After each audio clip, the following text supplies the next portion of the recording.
Huggy. Hello and welcome to the Saladcast on Sunday the 4th of June 2017. I'm your host Dan Train. Joining me today, Zachary Burgess. Both my windows are open, so there's bird noise. And Robert Kemp. Chair squeak. That as well. You catch that? No? There was a little bit of a squeak. Okay. I've got a squeaky door as well, and I don't know what to do about squeaky doors. I need like a comic, like oil can that I can apply oil with or something. Maybe I should just WD-40 it or something. I don't know. Yeah, that normally tends to just be enough. But the door to this lounge is a regular feature on the Saladcast. The noise that I don't know. happens in the background adds character. I should Google how to fix that. How is that generally fixed? Squeaky doors. By removing the door. Fuck's sake. Yep, that'll definitely fix it. Yeah, but I want a door there. I could take the door away. You could just not have a door. Yeah. The squeak will be gone. Solving a problem. This is called engineering. You gave me a problem. I gave you a solution. That'll be $4,000. Great. Now I'm down $4,000 and a door. Door. Yeah. And I'm sat here now going, what do I do with this door? Brilliant. Doesn't even fit my wall. Solution. I'm going to knock an extra hole in my wall and just put a door in it. And it won't squeak because it won't ever need to open. Nope. All solutions. Amazing. It's the perfect solution. Well, I can't hear any birds. No. They're not particularly loud at the moment. There was definitely a loud one earlier on. Well, it's like mostly night, so like having a bird right now would be a bit weird. I'm sure there'll be some pretty loud trains. Not that many on Sunday. Well, there aren't that many in general on a weekend. Because, trains. Yeah, but you probably get those freight trains and stuff, don't you? I guess maybe you don't on a Sunday. Not always. It seems like they might be doing track maintenance. They might have shut it down for today for at least a few hours. Oh, probably. So hopefully we won't get the maintenance train because that's much, much louder and more constant. When that passes by. I may have a new entry in the lame reason for a train delay or train cancellation. After my attempts of getting to the Cambridge Beer Fest last week were hampered by cancelled trains. What? Everyone wants to go to that. Yeah, You've got to have the trains working for that shit. They cancelled one in the middle of the day. After I admittedly missed the one I was trying to get on, very slightly. And it's like, all right, when's the next one? And it's like, oh, it's been cancelled. Oh. And now I'm at the train station. What do I do? That's like a 2-hour wait, isn't it? Yeah. Lame. Yeah. What did you do? Go home? No, I just sort of I guess you're in Ipswich, so you could go to the pub or whatever. Yeah, I just sort of hung out. I got the DS out, played some Layton. Oh, fair enough. Public DS action. Any street passes? No. Really disappointed. Actually, no, I haven't actually checked my street pass for like weeks. Like, I don't think it's actually street passed with Zach for like months. Well, I haven't remembered to bring my 3DS over for quite a while. That would explain it. Oh, okay, that's fine then. I thought street pass had just sort of broken on me. But yeah, anyway, back to what I was saying. The lame reason they gave was just basic. It's just jargon. They said operational failure at Cambridge, which I'm pretty sure translates to someone done messed up. Yeah, that's what that means. It probably means they ran out of people to man the train. Yeah. And they because that happens quite a lot. And then the excuses they give to try and make that sound less bad. So sometimes they say like lack of available staff, and people are like, "What the fuck?" And then they'll sort of mask it with like, operational failure or something. But I guess you don't know which operation failed. Was it some kind of traffic organization? Did someone mishandle where trains needed to be at a certain moment as they entered the station, or it was the operational failure? Oh, the guy in charge of the rotors didn't post any. So we've got no one. No one's here. Nobody's here. I mean, Good luck. last year, I wish they would give more detail because I find it much more because usually there is a good reason. It's just they don't bother to say what it is. Really, Yeah. like signal failure, for example. Oh, but there are so get many it, of those. You get it constantly, but like signal there's a failures million- at Shenfield, and it's Yeah. always Shenfield. Exactly, but there's a million things that could go wrong with the signals, and it's super complicated. And if they occasionally said, "Oh, well, this bit went wrong because of this or that," I know it's confusing, but you don't have to say it over the tannoy. But I'd like to be able to go on the website and say, "Oh, that happened and this happened and all that." You want like one of those like status updates, like they do on like some tech sites, right? Where it's like we're down, like log on is down for some reason, we're aware of it, like, and it's just like, well, we've got like there's a brake light missing, or one of a proper stoplight missing in the middle of nowhere on the route, and it's taking us a while to get a van out there. Something like that. It's like that'll do. I still don't really understand signaling. Like, I understand that it needs to be perfectly correct and for safety reasons, and it has to have like but you think you could have enough layers of redundancy to be able to figure it out. It's one of those things in a weird way. The signaling you'd hope would actually be the final fallback, right? That maybe that's why it's such an important one, because you should have like automated systems built into the trains, or Wi-Fi. That's probably just what they mean when they say have signaling. They probably, that's just a catch-all term that they use for anything that actually controls the trains. They probably just call it signaling. So it could actually be the physical signals, or it could actually be this Wi-Fi system's gone down, or I say Wi-Fi, but probably 3G powered. Probably actually doesn't work very well anyway, because 3G on a train is awful. Yeah, I think they just have wires along all the tracks. Yeah, maybe. Because it used to, a few years ago, the problem was that people were nicking all the wires. Yeah, that happens. It happened in Needham Market, where they nicked all the cabling. Copper theft. Yeah, it's ridiculous. Big deal. Because last year, the Piccadilly line and the Underground that I used was totally fucked for about 3 weeks or something. And what they would say, which was true, was lack of available trains. But they didn't really explain what it was. And then it was in the news as like the reason was leaves on the line. And that's not the same thing. Well, it turns out that if you look in the detail of it, which I eventually found on a blog, which is for super nerdy people looking Train at spotters. It's like called London Reconnections. It's like got really in-depth articles on London transport matters and stuff. But I found a post, or my brother did, that actually explained what happened, and it was leaves on the line, and it was interesting. And I wish they'd explained it, officially, rather than they didn't provide any updates. I mean, because it sounded like they were working around the clock to try and fix it, right? They obviously they had screwed up. But apparently, what happened was, not to go too nerdy details into it, but basically, it was dry for a while in the autumn, and then suddenly there was a big storm, and all of the leaves fell at once on the track and all got wet. And then they were running the trains with like probably a reduced service, because they know this was going to be a problem, but they ran them anyway along this section of the line that has all the leaves on. And basically what happens is every time they break, when in this condition, they make like flat spots on the wheels where they break, so the wheels weren't round. Oh, weird. Well, because the wheels decided to slide rather than... because they skidded. It's a bit like spotting on a an F1 tyre when they lock up. It's exactly like that, and it happened on every wheel on every train. Jeez. And what you have to do then is that seems mad expensive. You have to grind down the wheel so that but then you have to rebalance. If you fix one wheel by grinding it down, it's a smaller diameter. You have to rebalance the whole car and grind down on the other side. And obviously, there's like 8 times 2, I guess, 16 wheels on each individual car, and there's 10 cars in a train, and then you've got X many trains or whatever. And gradually they were having to take the trains out of service, and eventually they just didn't have any trains left. And they only had like 2 machines that could grind down the wheels, and it was a really complicated thing to get them right, and if you had to replace them if they were too worn down and everything. And basically it just destroyed the service for about a month.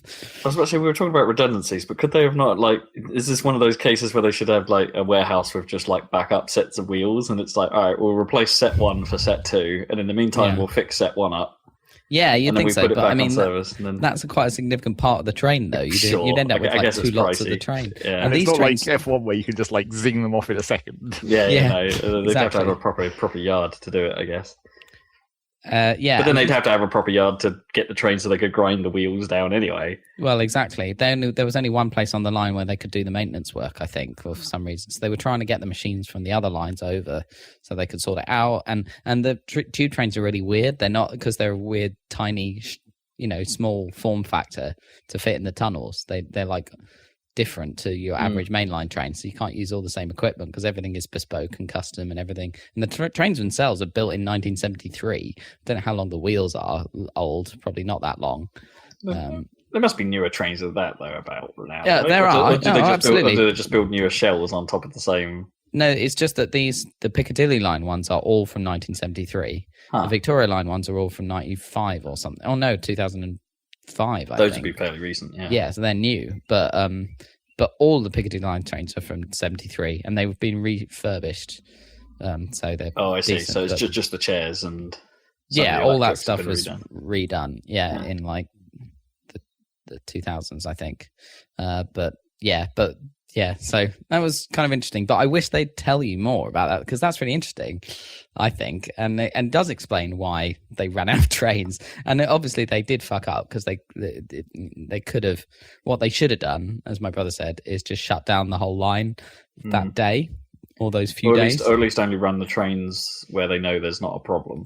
Yeah, but that was a whole branch of it, basically, of the Piccadilly line that would have been affected. So, and it's an insanely difficult choice to shut down a tube line because it's relied on by so many millions of people. Yeah. And basically, if there's a delay of like, if it's not running for an hour, everyone's freaking out and it costs loads of money. If you have to shut it down for a day, it's like insane. So that no one wanted to make that decision, I think. And that's what ended up happening was it was screwed for like a month or longer. But surely that's just bad business, right? It's like in a way, like if not looking at it from the reputational point of view, but just looking at it from the pure Benjamins, or Queens, as we touched on last week, looking at it from the Queens. Like that must, because they spotted all their wheels. That's mad money, right? To sort totally. that out. Yeah, I'm sure it cost a fortune, but it's more important for them to get it bloody working than, yeah. And I guess that's because it's nationalised, so it's all taxpayer money, I suppose. Well, no, I mean it's mostly funded by tickets, TfL or whatever. So the people, using the trains would have paid for that mistake, I suppose, technically. Yeah. But rain and leaves are bad. Right. Yeah. Who'd have thought? Yeah, bad for trains. Anyway. Could we just have, better wheels or something? So That's the better thing, way of doing it. They're just steel, though. It's steel on steel. That's the problem. They're not very. There's not much friction. You think you just want to like attach a broom on the front of every train? Yeah, that just I know. sits on top of the rail and just sweeps it all away. Well, apparently it's really hard to clean off the once it gets slick, like once the they're wet, mulchy it's a stuff. pain, Yeah. And they have trains to do that and stuff, but they move really slowly, obviously. Or just like do some fancy aerodynamics, so when the train's going forwards, it like routes air into like a gust out of the front next to the wheels. Yeah, that would be awesome. I'm sure if you could invent something that fixed it, you'd be a millionaire. It was like that. I don't even know if it's true, but that apocryphal tale of the guy who figured out that if you put the tread on the tires of a commercial airliner in such a way that they aerodynamically started the tire spinning while they were still in the air. So when they hit the runway, they were already spinning. It's just one idea, and can you imagine how much money that would made in terms of the rubber of the tires that didn't need replacing? Yeah. Not enough spotting. Again, this whole spotting thing, there isn't so much of it. Yeah. Genius. Yeah, that is properly genius, that one. Yeah. It's just one. It's like whenever we talk about this stuff, I know it's just been on, because I have the worst luck with trains ever, it seems. Yeah. And there's just whenever we talk about this stuff, it's like, how do we get it so wrong? Yeah. How does that happen? I don't know. Well, at least they're replacing all the rolling stock for East Anglia, and once Crossrail's done, all that Shenfield engineering work will be done. So that's like 2. Oh, he's gone. And he left on level 2 as well. Yep, apparently. But that's the end of that conversation. That's an outtake joke. You'll have to go back and listen to some old outtakes to get level 2. It's the important level.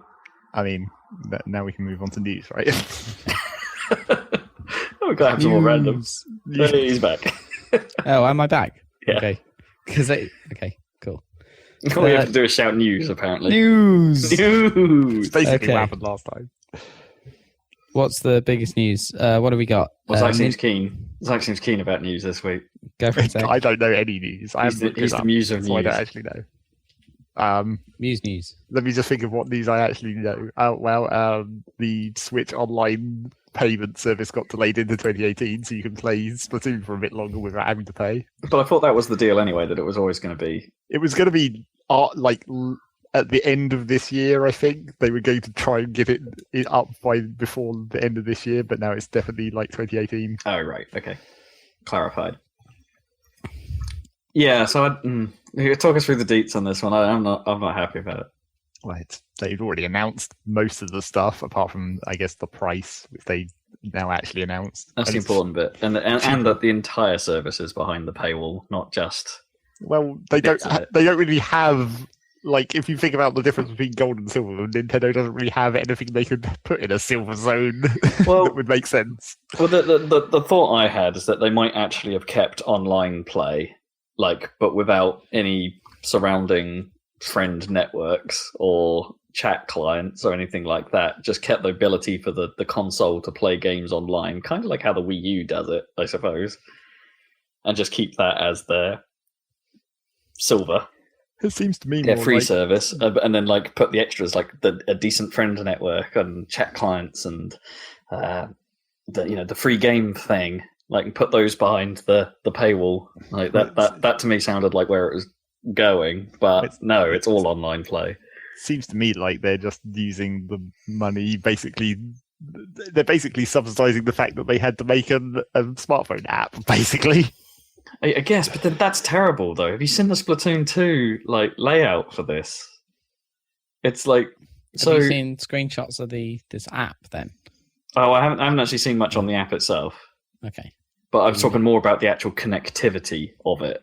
Oh, the headset bullshit. Yeah, but that's only if you want. I mean, fair enough, but that's if you want game audio and voice chat audio through the same headset. Sure, or whatever. but that is still a little nuts. The only cool thing about that is the fact that the little connector has been at least shown to be a little Splatoon shaped thing. Oh, okay, fine. But that's kind of dumb, though. They've surely got to sell a regular one for people who don't. Yeah, maybe. Splatoon. But then that particular headset is Splatoon branded. It's one of the in-game made-up brands as well, and you can actually get that headset in the game as a cosmetic. So it's they've kind of synergized this whole thing in an interesting way. It's just that the whole idea of I need a smartphone to play with chat, and I need to connect my headset. Well, I don't even quite know where everything goes. All right, so this little connector connects to your Switch, and then your headset also connects to this little squid-shaped thing, and then the cable from that goes to your phone, and then your phone presumably... How does your phone send all of the audio to the connector, and how does that work? Is that done via Lightning? Because it will have to be on modern iPhones, right? Well, that's just it. You'll need an adapter for a modern iPhone, I think. Yeah. Another one. But then if it's not that, surely is then the audio channels being, the ones you'll hear in your head mono, because it's having to do a left-right split, maybe, to make it work? It just seems nuts. Just build it into the console, man. Too late. Yeah. It's this is where my problem of paying for the service comes from a little bit, because it's this is a shonky solution to something that someone did better 10 years ago. Well, more than that now. When did original Xbox Live launch? That was better. That's true. But they wanted to put it on the phone because they wanted to save the power of the Switch for the actual games. And then they were like, but then how can we solve the problem of it also being portable? Well, obviously everyone already carries a mobile phone around, so we'll just shove it on there. It sort of almost makes sense, almost. Mobile phone hotspots. If they wanted to make portable gaming like that a thing, then either use the Wi-Fi of the cafe you're in, or set up your phone as a Wi-Fi hotspot. Well, I think what they could have done if they tried a bit harder is they could have made the thing more like smart glass and just made it a wireless connection. They didn't really need all this adapter and extra cables and stuff. No, not really. Because it's not like, well, I mean, I maybe guess for the voice you need like the Switch lowest probably- latency possible. I was about to say the maybe. Switch probably doesn't have Bluetooth built in, right? So it's like they. But then how do the controllers work? The controllers probably work with Bluetooth, right? Because that's how Nintendo did. I think Yeah, they do. Yeah. did the like Wii. So they have that tech. It's right there. But although it maybe apparently doesn't work very well. Yeah, maybe. I mean, I know things like Wi-Fi and Bluetooth do drain battery, and the Switch, being a fairly battery-hungry mobile device, maybe that's what they were trying to avoid. But maybe. But your Wi-Fi is still going to have to be powered up to play the game in the first place.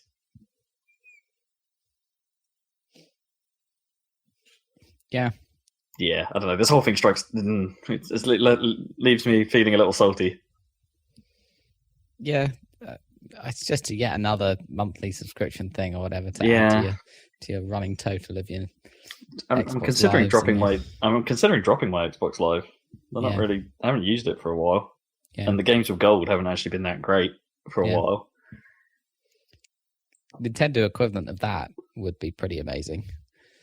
Yeah, if they had a service that was like Games with Gold and it was permanent keep, not the weird rolling monthly thing that it's going to be, then that would make way more sense and be way more awesome. And if there was some sort of guarantee that your purchases would be kept cross-platform. Yeah. And even then, even if it wasn't cross-platform and you still got it to keep for the lifespan of the Switch, that's still a good thing. That would still be pretty sweet for Nintendo properties. Even if they're not all Nintendo properties, even if it's just Nindies. Yeah, I said Nindies. What's an indie? Nintendo assisted indie project. Or something that they've allowed onto their console, I think, more accurately. Right.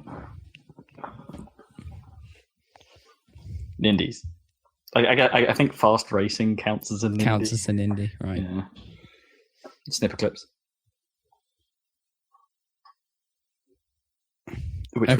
Which, by the way, was hilarious, letting Kips and Jam play the demo of. Really? That was good fun to watch. Anyway, moving on. Sonic news. Sonic! Well, so... Our regular feature. Yeah, Sonic Mania got a release date, which is nice. And it's my wedding anniversary. It's not very helpful. I don't know when that is. Yeah, The day before my birthday. Yep, as you might have heard Gnome say in the background. It's the easiest way to remember it. She's not happy about that. Well, that was your own fault. Yep. I can't change my birthday. You could no. theoretically change the date of your wedding. Well, we're about to give away your birthday, so hooray for... Well, we already gave it away by saying the release date of Sonic Mania. That's what I mean. Go look It's that like- up now. Yeah. But yeah, August 15th, that's going to be a thing. And $20, which is, it's reasonable. At least they didn't go full price on it. I was worried there for a second that it might turn into that.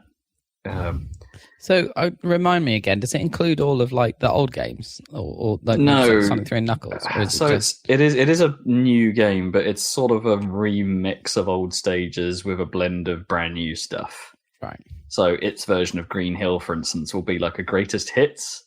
Like Yeah. the one stage they've been demoing that I've seen, and I think one of the cast has played, was it's basically just like it has a lot of familiar elements from all three of the first zones in the original Green Hill But zone. are the character models just from Sonic 3? No, they've all been redrawn. Oh, okay. They're all new sprites. They've got extra animation frames, for instance, and things like that. There's more detail in the pixel art than there has been in the past, and they're using tricks that wouldn't have been available to the original hardware, such as like scaling and rotation, and all whilst retaining a classic pixel look. They're it's a good looking game. That's all you need to know. It's Cool. a very authentic looking game, but with the new tricks not harming it. It's like, what if that style? What if the Sega Saturn made a good Sonic game? In a weird way. I was about to say 32X, but that Chaotix happened, and that wasn't a good game. Right. It was all right. Yeah, I don't know. That's earlier than I thought, actually, given that they had sort of said earlier in the year that it had probably been delayed to like autumn or something. So maybe that got pulled forward again. Well, they had to get it out before Forces comes out. Yeah. Well, that's going to happen. Well, yeah, that was what we discussed last time. Yeah, the concern was that they'd perhaps screwed their own release schedule, and it's like, it's got to come out early. Or that Forces was going to come out later, I don't know. Man, that better not slip into 2018. That would be ridiculous. What, Forces? Yeah. For as Well, much it's not as like they it's an make- anniversary year, is it? Who cares They about missed that. anniversaries? Well, they missed that. That was the thing about Generations, wasn't it? That it was like 20 or 25. I can't Yes, remember. they only get to do the big anniversaries. I mean, come on. Don't just be like, oh, it's the 17th anniversary. Yeah, no, that doesn't work. You and Luigi. It's in the year of Luigi never ends. I saw a joke on Twitter the other day that said future historians sifting through the rubble of our Western civilization will all agree that the high point was the year of Luigi. It is the entertainment zenith for sure. Before everything collapsed.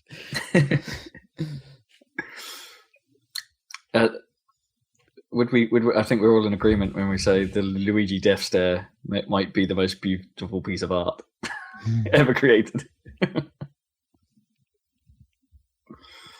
Although that T-shirt, not so much. Wrong Death Stare. Right, got it wrong. Yeah. I went to get some Nintendo T-shirts from Uniqlo. They've got a whole range of them. Oh yeah. Have you seen the super depressing Mr. Rossetti one? I can't remember that one. It's like life doesn't let you reset or something. Oh, Which has got a nice. picture of Mr. Rossetti at the bottom. That's Oh, probably something he actually said in the game. Probably, yeah. sweet. Okay, that's pretty life affirming. Feel good shirt of the year. I think Mr. they did a Rossetti. competition, so that makes sense. Ah, okay. To come up with the designs. Yeah, it'd be quite cool to see what those are like. Yeah, Like, so you'd like some of them, I reckon. You should get some. Not that my t-shirt collection isn't already massive, but You should throw some away. probably. Some of them are like pushing it in terms of age. I'm trying to think what the oldest one is. There's early 2000s, I think. Yeah. In there. That's a while for a T-shirt. Yeah. Some might be older.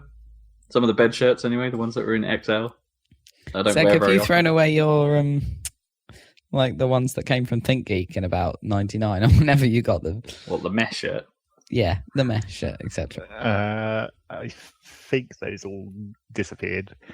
But it was the classic problem with those and the Giant Bomb shirts that I got is American cotton just sucks. Yeah, Right. it doesn't last. Except for the Penny Arcade stuff, that's lasted. I mean, the ThinkGeek ones were pretty good. Those lasted pretty well. The designs probably died before the actual cotton on those ones, I guess. Hmm. But the Giant Bomb ones are kind of crap cotton. They haven't lasted nearly as well. Yeah, my Joystick Junkies shirt has got a bit of a hole in it. Just a little one. Like a pinprick. Hmm. Yeah. Yeah, there's some old ass shirts there. Yeah. I'll have to wear my 93.6% more Wub Wub shirt a bit more and then get attacked by every insect that loves bright orange. We go straight for the orange. Oh, they love it. Either that or they're just fans of dubstep. Wop, wop, wop. Right, what other news we got? We should talk about missed news. Yeah. Or at least, or possibly missed news, or news that happened incredibly close to the last Saladcast recording, Such as such as Montana. Montana, Everyone's talking about Montana. or some kind of version of Montana. Cowboy Montana, modern Cowboy Montana. Not really cowboys. I don't know. I don't understand it. What's the deal with Montana and Far Cry? It's cults, isn't it? Like Is it Cult Town? Cult Town, yeah. Not Cult Town, but Cult Town. Yeah, no, CULT cult. It's probably Cult Town as well. Oh, both. Cults and cults. Yeah. So it's been revealed that Far Cry 5's new environment will be the middle of America, specifically Montana. It's really interesting. It's like, does this mean there'll be like towns and like built up areas as well as savannah or whatever you call that area? I don't know. It's not savannah. Well, it'll mostly like Great Plains, isn't it? Plains, so it's all plains. So it's like huge fields and things, and small town America, little places and stuff. Rustling some cattle. I think it's pretty interesting. I'm hopeful about it. Compared to the previous ones, I think that's cool. I was a bit annoyed by the trailers because they released a few teaser trailers and they'd obviously treated the image a little bit. So, with a ton of high dynamic range filters and everything. Right, and you're squinting at it going, is that in game? Those graphics are amazing. And then you realize, no, that's live action shit. Oh, damn. Yeah. Because there was like this river and I was like, there is no way if they've figured out like water, graphics to that extent, color me very impressed. I was like, nope. Okay, that's an actual river. Yeah. It's funny that we get to the point where you have to squint to try and work out sometimes if it's reality or if it's... Yeah. They've oversaturated the image to make it look like an overzealous next-gen filter. Yeah, exactly. So that was a bit weird. I don't think there is any gameplay footage. But no. Presumably we'll see a lot more of that at E3. Yeah, let's hope so. So I'm intrigued by the setting, but they'll probably overdo the story like they usually do, but that's okay. Or make it... I mean, it's always like a weird sort of cartoon world. Like it'll have a very extreme cult in it, which is fine. And a over-the-top baddie, Let's hope so. I mean, yeah, they were pretty good, especially in... Well, I still haven't played Far Cry 3, so... 3 was good, yeah. I mean, the story was a bit weird taken in its entirety. Because I kind of know that they... Well, I suppose it's not it's a spoiler, so somewhat old, is that they get rid of, is it Vance or Vaz or whatever his name is? Yeah, he disappears fairly early. Yeah, way too early. Because he was really good, really well acted and sort of sells the game as well, isn't it? And it's like, he's not the baddie. And what? Yeah, that was a bit of a bad switcheroo. Yeah. And all the, people really liked Far Cry 4, but I just didn't get as interested. I didn't end up playing that because I just wasn't as interested in the stuff. But I don't really know why. I'm sure it's good, but this one's got me a bit more intrigued. I don't know. I don't think 4. In a weird way, Blood Dragon felt like more of an evolution of the formula than 4 did. 4 was just like, let's go back to the 3 well. Pretty much it was. And maybe that was, for the first real sequel to the 3 formula, I suppose, that maybe that didn't really, for some reason, that felt more egregious than some of the rest of Ubi's output. It felt pretty soon after as well. I don't know if it was. Like, a couple years, yeah. Yeah, I guess it's not too bad. 2 or 3, something like that. And they went a bit crazy with the this time, hasn't it? Really, since 4. Yeah. So that's why I'm sort of fairly hopeful about Far Cry 5. But we'll see more at E3, I guess. Do we know any ideas on release for that? I can't remember. Is it this year? I don't know. No, I wouldn't be surprised if it's this year. Ubi aren't. They will occasionally do a fairly quick announcement to release. Like, look at Steep last year. That was sort of the E3 surprise, and it's like, hey, it's out. Like, not long after, or by the end of the year, which is pretty quick for like big publisher turnarounds. True. Also, did you see Ubisoft change their logo to a more stylized version of the existing one, like a black and white one? I didn't. It's the same swirly thing, but now it's a bit more angular and it's just monochrome or whatever. Okay. But people online were sort of big dicks about it and saying that it's a top-down view of a dog turd. Anyway, that was quite funny. But they always mess with it anyway, isn't it? That's one of the in a weird way. That's one of the better things about Ubisoft is that they took the EA thing where EA were presenting their logo differently based on the game. Oh yeah, but then Ubi actually just made the whole intro different per game. You know, like the whole it'd sort of start like an Ubi intro, but then glitch into something else or be hyper stylized to the game that it's in. They just rolled with it and like did a better job. So it's I don't know. It doesn't really matter what it is in a way. Because they'll just mess with it. Have we lost Dan again? Yeah, we have. All right. Okay. It's probably okay that he's not here because he won't care about the fact that they're also making another The Crew. I don't think I care about that either. No, who does? Like The Crew 2 is actually a thing. Hello. Crew 2. Crew 2? Crew 2. The Crew 2. Oh, The Crew 2. That open world driving thing that everyone was about is apparently getting a sequel. Why? So, yeah, that is the question. Why? I guess it sold well enough, but I didn't think it was that well received. And yeah, I guess that crew, that developer probably needed something to do, and Ubi were like, "You didn't quite nail it. Try again." Fair enough. I don't know. I'm sure we'll see more about it at an insane Ubisoft press conference. Yeah. Well, you know, it wouldn't be an Ubi conference if it wasn't a bit mental. If it wasn't nuts. I hope they ramp up the insanity. Although we're hearing a lot of the news now, which means there's probably not a great deal of surprises. I suppose. You know, true. and there's that leaked Mario Rabbids game. Right. Which was probably going to be their big surprise. Well, that wouldn't have been that exciting. But it's weird. It's weird. And it might happen at the Nintendo thing anyway, and they might not do it at Ubi's own event. We shall see. And the other thing is Assassin's Creed is back this year. Right. And we know a bit about it now. Isn't it like ancient Egypt? It is ancient Egypt. So like pre-guns and like they go back to pre-projectile stuff. And that's good. Actually, yeah, that's kind of making me interested again. Yeah. Although I don't know how good like ancient Egyptian kind of towns and cities would be for the parkour gameplay.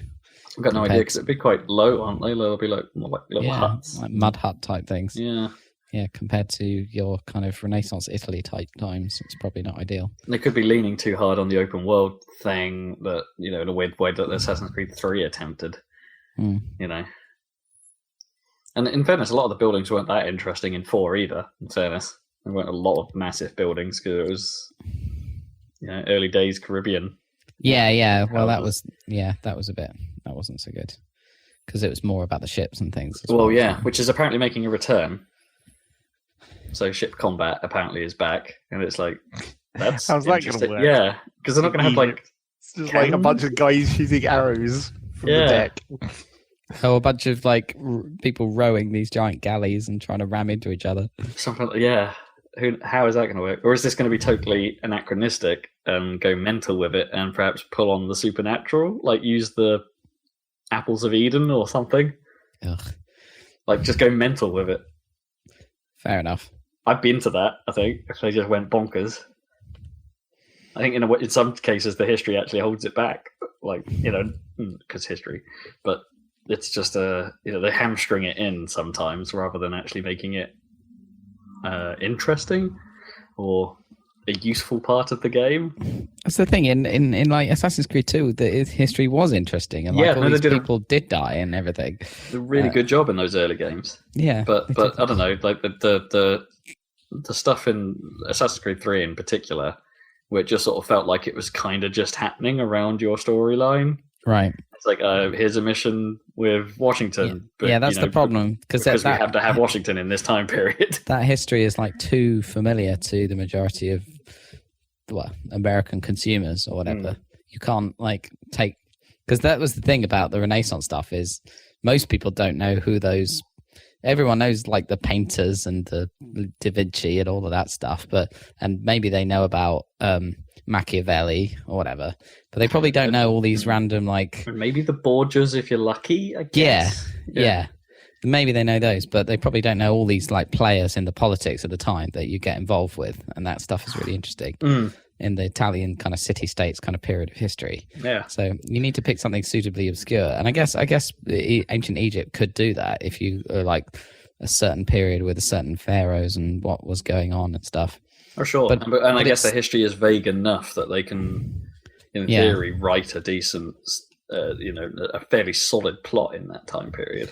But and it not maybe actually it's, break history too much. well, maybe it's a bit too vague because there weren't that many sources for like what was going on at the time. Everything was written in hieroglyphs and stuff. No, but at least that means is that they can write their set pieces in a way to fit the game better. That's true. They don't have to true. hamstring a plot into things that happens. that you might not, that you don't logically have any place being a part of. Yeah, that's true. But that's kind of why I was a bit disappointed by Assassin's Creed Unity because the French Revolution is perfect setting for frickin' Assassin's Creed. It would have been great if they got it right. I don't know. Anyway. Well, I don't really know anything about how that plot played out, but right, yeah. Yeah, I don't know a lot about the time period either, like history-wise. And exactly. So that's why it's ideal. So maybe I wouldn't have cared. Yeah, in a way, like it would have just been like, oh, this is totally wrong, but all right. I don't know that it's wrong, so that's fine. Had a bunch of English accented people in it for no reason. Yeah, that was a dumb decision. Anyway, never mind. People seem to like Syndicate, so the tech, at least for this generation, was a bit more on point in Syndicate. So hopefully, no more melty faces. Also, they've taken a year off, so yeah, which they needed. Maybe the fatigue has worn off. Well, we shall see. I think I'm still fatigued because I've just played Ass Creed 4. Yeah. I'm not. I mean, I'm interested, but I'm not going to pick it up probably. Yeah. I'm not excited enough for that. That game has fallen so far from the glory days of 2, the 2s. 2 and Brotherhood, yeah. Level 2. That's what we know from Ubisoft. Okay. The rabid thing, which we talked about before. We haven't really learned any more than that. The screenshot that supposedly we did talk about that there was a screenshot that supposedly Kotaku saw that they weren't allowed to, that they didn't feel comfortable publishing, but that has now got out.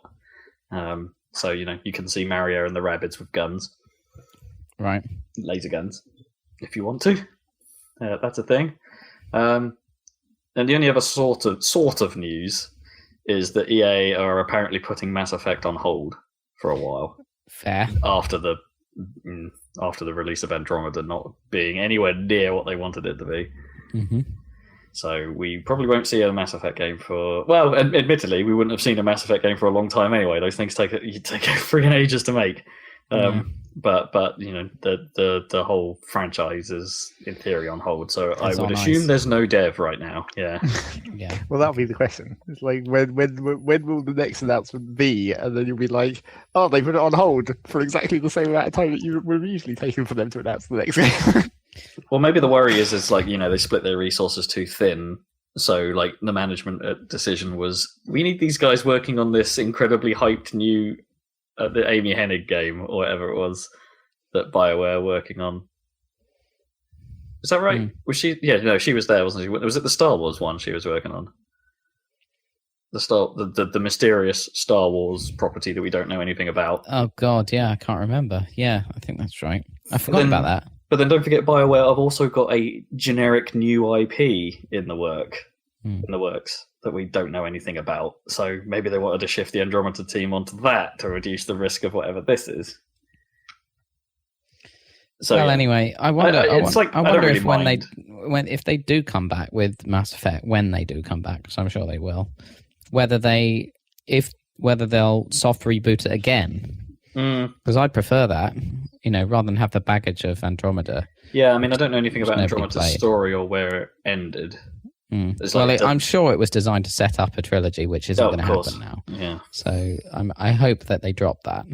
Or maybe the DLC for Andromeda will be a tie up some loose ends. Thing, because they'll put out DLC because they kind of have to. Yeah. But everyone does. Yeah. So I don't think I mind, to be honest. Don't get me wrong, I love that universe, but nothing about Andromeda. We called it, didn't we? Like nothing about Andromeda was shaping out to. We totally called it, yeah. Yeah, in a way that interested us, and it's So I'm not disappointed that they've put it on hold, because in a weird way it perhaps preserves the originals as being great a bit more. I'm just hoping if it does come back, which it doesn't need to, it won't be a continuation of this thing. Yeah. Yeah, it'll be like another 2 million years in the future, and it's Reapers Part 2. Or anything. You could do a prequel, or you could do like other stories in the universe, I'm sure. Like, yeah, it would have to be First Contacty. Yeah, I mean, you could do like the war between the, first contact between the. Wasn't there a war between the humans and the cat dudes? What are they called? I've forgotten everyone's name. Were the human? I don't know if the humans were involved with that, or whether we catalyzed something. Yeah, the first contact war between the humans and the Syrians. And the Turians, yeah. No, it was humans. Okay, wasn't exactly. I don't think they ever, when they did describe that in the lore, it didn't sound like it was a very interesting war. So you probably have to like extrapolate it a bit, make up a bunch of stuff. Yeah. Yeah, that was probably on purpose though, because it's just like you just need to know that this happened. You don't need all the detail, even though the codex was bonkers detailed. You probably didn't need any of that for the world building. Yeah, so there's that, and yeah, that's it. I guess more industry news. Sad news for Dan. Good news for 2017's other games. The big one. Red Dead Redemption 2 not happening this year. So that means I won't have to choose in my Game of the Year choice. No, it's gonna be Zelda. There we go. I think we've already called it. Unless there's some kind of miracle and they do for Mario what they did for Zelda. Oh, true. Yeah, that's a good point. I do keep forgetting about Mario. Yeah, but yeah. So in that way, it's good. And I'm, obviously it's a bit disappointing, but it does mean I don't need to buy another console this year, and it also means, I'd like it when they spend the time to get it right. Like they delayed the PC version of GTA 5 over and over again.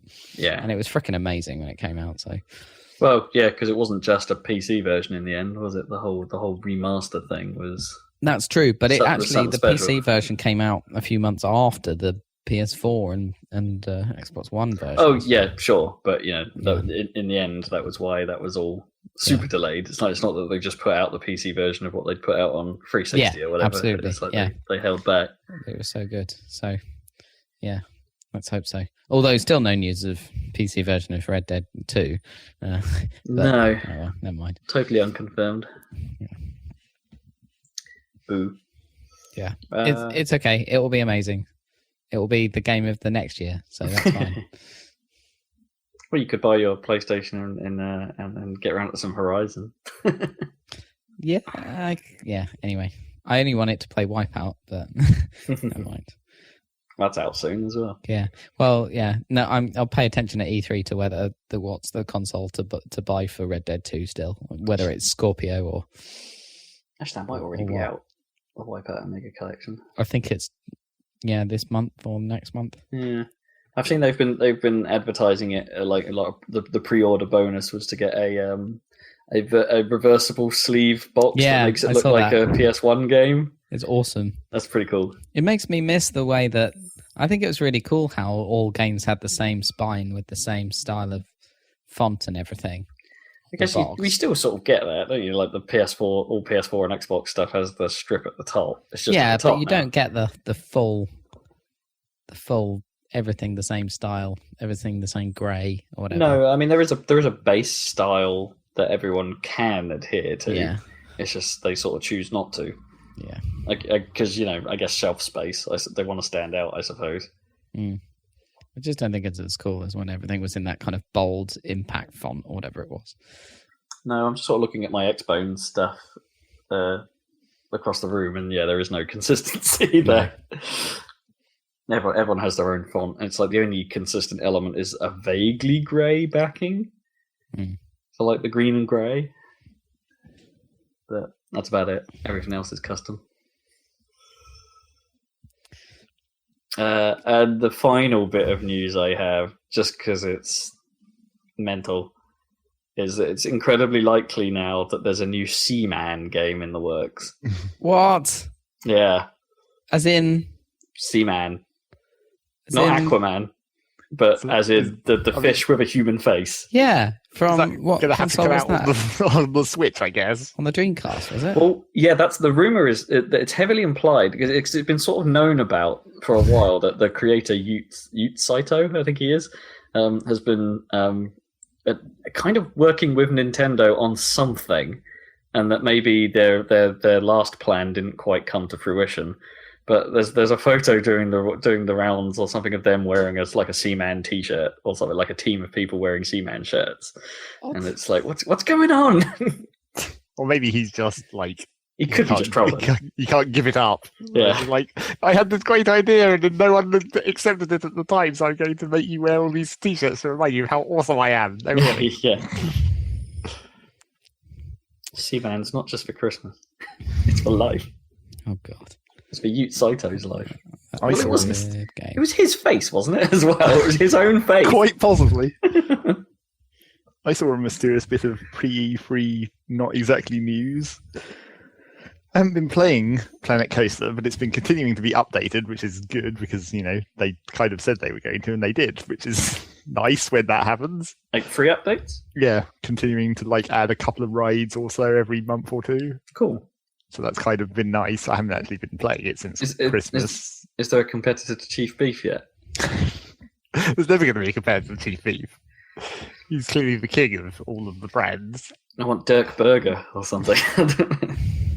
But so the thing that I saw that they posted on the newsfeed with the last patch was that they said that they're going to make some kind of big announcement at E3, and then after E3 they said they're going to talk about the next major patch for Planet Coaster and what they announced at E3, which is weird because it's like, what could they announce at E3 that makes it like an actual announcement that they could have at E3? And the only two things I could think of is either they're going to move towards the City Skylines model of having paid DLC as well as patches. Yeah, like a big expansion. Yeah, Or something, or yeah. they're doing a console version. I would not be surprised if I thought a console version had been in the works already. I thought that was a known entity. Well, maybe you're slightly confused because I mentioned City Skylines because there was a console version of that. Oh, that I'm not sure I knew, but maybe I'm getting confused. Yeah. So yeah, I don't know. It seemed weird that they mentioned that they had an announcement for E3 that wasn't anything to do with what they were doing with Planet Coaster. Maybe. Elite Dangerous 2. Well, yeah, that would be the other thing. If it's actually not anything to do with Planet Coaster, and they just mentioned it in that blog for the patch notes of Planet Coaster, Yeah. that would be slightly stranger. Hey, the Planet Coaster team's been working on something else. We think you're gonna like it. It would be super weird if they were just like, no, it's Planet Coaster 2, fuck it. Yeah. This is the last patch. And we secretly took over Roller Coaster Tycoon World. You can't take that over, it got released. We're making it good. It's going to be Planet Roller Coaster Tycoon World. Planet World. So there's that. I don't know. That would be interesting. That would be because, the way they said that they're going to announce something at E3 implies that they're going to actually be at one of the conferences or Nintendo's thing. They actually are going to be visible in one of those because it's not I wouldn't have thought they'll be just at E3. No, it's not. That's not them. I don't think they really did the big shows. I mean, they had a fairly big booth at EGX, but Well, they haven't done, it's the stage they don't shows. have a new game as far as we know. No, So it's not, you wouldn't have any reason to go to E3. no. If they haven't announced it or it hasn't been talked about, then a console version of Planet Coaster makes a whole lot of sense because then Sony and Microsoft might want to be like, "Hey, we've seen this big. This game did really well on PC. Now we have it." Yeah. I mean, that seems to be the most likely. Yeah. The DLC is still slightly possible. Now with PlayStation exclusive content. I was very tempted to Content. finally buy one of the City Skylines DLCs. The last one that just came out for Mass Transit, where it's just basically they've done with pretty much all of the other DLCs, where they implemented stuff that was in mods into the base game. Where it's now you can actually do things like adjust the turning lanes of roads and the traffic signals versus stop signs and stuff. That's all in mods, and it's really helpful. But now you can have it in the base game along with other weird things like blimps. But has it been done better? Is always the question. Well, that is always the question. Because well, in theory they have the ability to, right? Because they can just be like, well, we didn't have to mod this, so we've been able to build it More better. properly into the code and stuff. Plays better with the traffic simulation or whatever. Hmm. Who knows? But I didn't. You didn't. Wait for that summer sale. Yeah, exactly.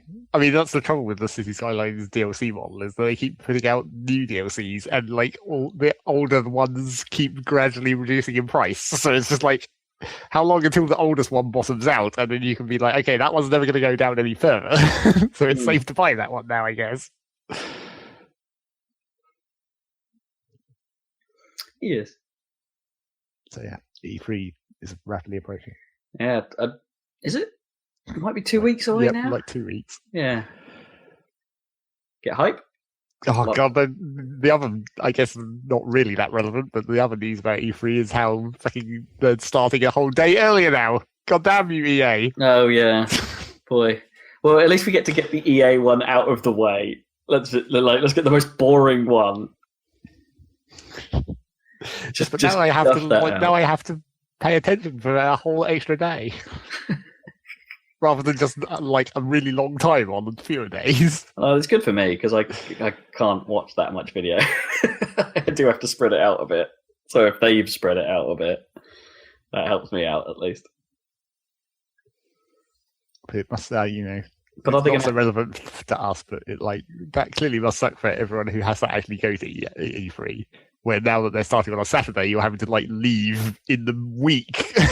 Yeah. You can't just go on the weekend. I wonder if they're going to have a celebrity after party again. Or play Battlefield on a roof or Yeah, whatever the fuck. Yeah, like weed free. Just do something else. Meth 3. I don't know. Yes, how dumb is it going to be this year? Probably not that dumb. They're probably not going to bring Wiz Khalifa back. Let's put it that way. Oh, Or dear. Snoop Dogg. I don't know. I don't even know if Wiz Khalifa was there. I can't remember who was there. Yeah, he was. Was it him? Okay. Yep. I know Zac Efron wandered up and was just like, "Where's that special stuff at?" Yeah, where's the secret weapon? Yeah. That was the phrasing. Nice. I just remember the over-the-shoulder cam of Snoop just being like, "I don't know what's going on," and just sort of smiling at a screen. It's pretty great. In all the wrong ways. Anyway, I think that's the news. I haven't got anything else. Do you feel the need for speed? Oh yeah, I forgot about that. I mean, I sort of don't. No, me either. So what they're doing? They're doing like a Fast and Furious style story thingamajig. Yeah, I mean, it's not the first time they've tried the story thing, but the run wasn't that well received. No. But it's the same developer. It's Ghost Games, and last year's was. Not last year, 2 years ago now, I guess. The last Need for Speed, the reboot Need for Speed, wasn't terrible. Had a good look to it. Had some quality FMV. That's what you need these days. Do you reckon they'll bring back the FMV thing? No. No? Just all in game now? Looks like it.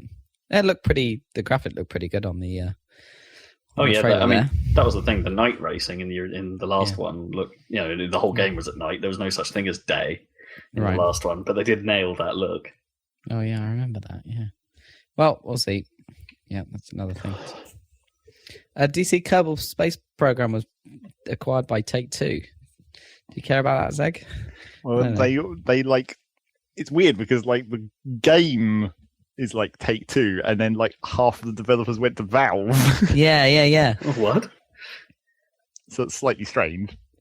Huh. I mean, they had sort of already shed most of those. It's not like Valve bought the Kerbal team. It was people who had already left, and then they went to Valve.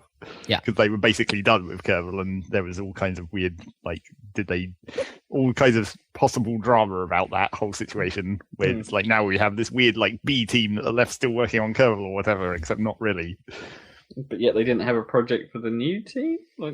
Would they have like taken the success of Kerbal and just been like, right, well, we're really good, we're awesome, let's do something else? Well, apparently they did that by leaving that company and going to Valve. Yeah, I guess. So is this the original guys? I don't know if it's even the original guys. I think it's like some of the semi-original guys, because I think like the main, like the original team, like the smaller number of original people had left quite a long time ago, relatively speaking. Oh, really? Like a few months.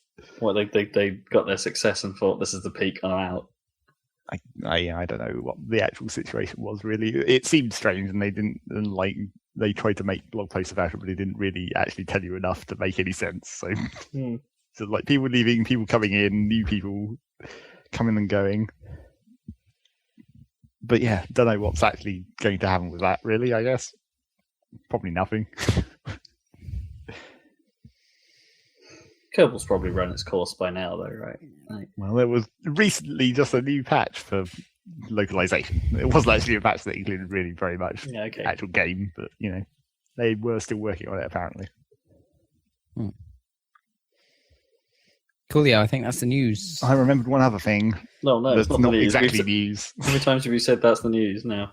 It's not exactly news anyway. It was just something that Dan showed me last weekend that I thought was interesting. Can you remember what it was, Dan? I sent you a post about the possibility of future Advance Wars. Yep, that's it. What? Ooh. Well, not exactly the possibility of future Advance Wars. It was more like it was an interview about Fire Emblem. Yeah, it was basically an interview with one of the developer guys from whatever, that Intelligent Systems. That's the one I remembered. An interview with him about like why there hasn't been it was in the Fire Emblem context, but it's like, why hasn't there been a new Advance Wars? And apparently his answer was, because I want to work out a way to work in the relationship stuff from Fire Emblem into Advance Wars, and apparently that's difficult. I don't want them to do that. Well, as I said to Dan, it's like, that doesn't make any sense, because they've already done it. You had tag teams where they had like ratings based on how compatible they were. And if you wanted to bring it even more into like the Fire Emblem style, in the Dark Dawn, like the second DS game, they had the COs didn't work like they used to. Isn't Dark Dawn the Golden Sun game? Oh yeah, you're right. Days of Ruin. What was that was the American name, wasn't it? It's called Dark something. Conflict. Dark Conflict. That's right. That's right. In that game, the COs didn't work like they used to. You actually put the CO into a unit, and then they had like an air of effect around them that increased the effectiveness of units in that zone, and that was how they charged their CO power. Like combat inside that zone was what charged the CO power, rather than just generic everything. And that's basically how Fire Emblem. That's like this. Like you've literally already done these things in other games, and somehow it's hard to work it out how to do it again in Advance Wars. No, but presumably he's talking about the old like family aspects of Fire Emblem, right? You need to literally ship characters together so they breed and make uber children. I don't think that would be even that difficult to do in Advance Wars context if you wanted. No, but I just don't. I mean, don't get me wrong. That's an interesting mechanic for like a long campaign thing, but that's not what I go to Advance Wars for. I think I like Advance Wars because it's the challenges on the levels are kind of intricate puzzles. Like they have a set way of doing it. Like you can mess with it by changing who you are, like the CO and stuff like that. But generally, they're strictly defined things. You don't like change what's coming into each mission because your party's not strong or whatever. It's like that's not that game.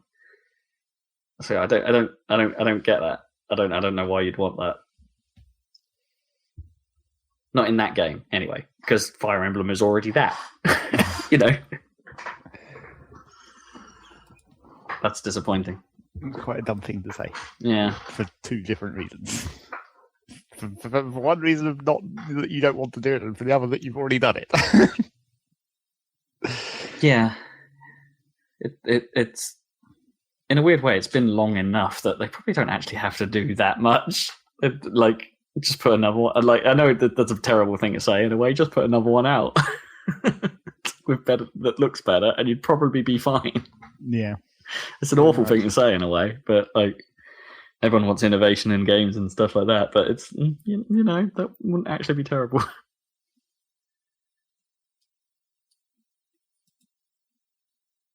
Are we now done? Is that now it? No one Yeah, is. it's time for what you've been playing. What you've been playing, Zach, and has it been Rocket League? Literally just before this podcast, yes.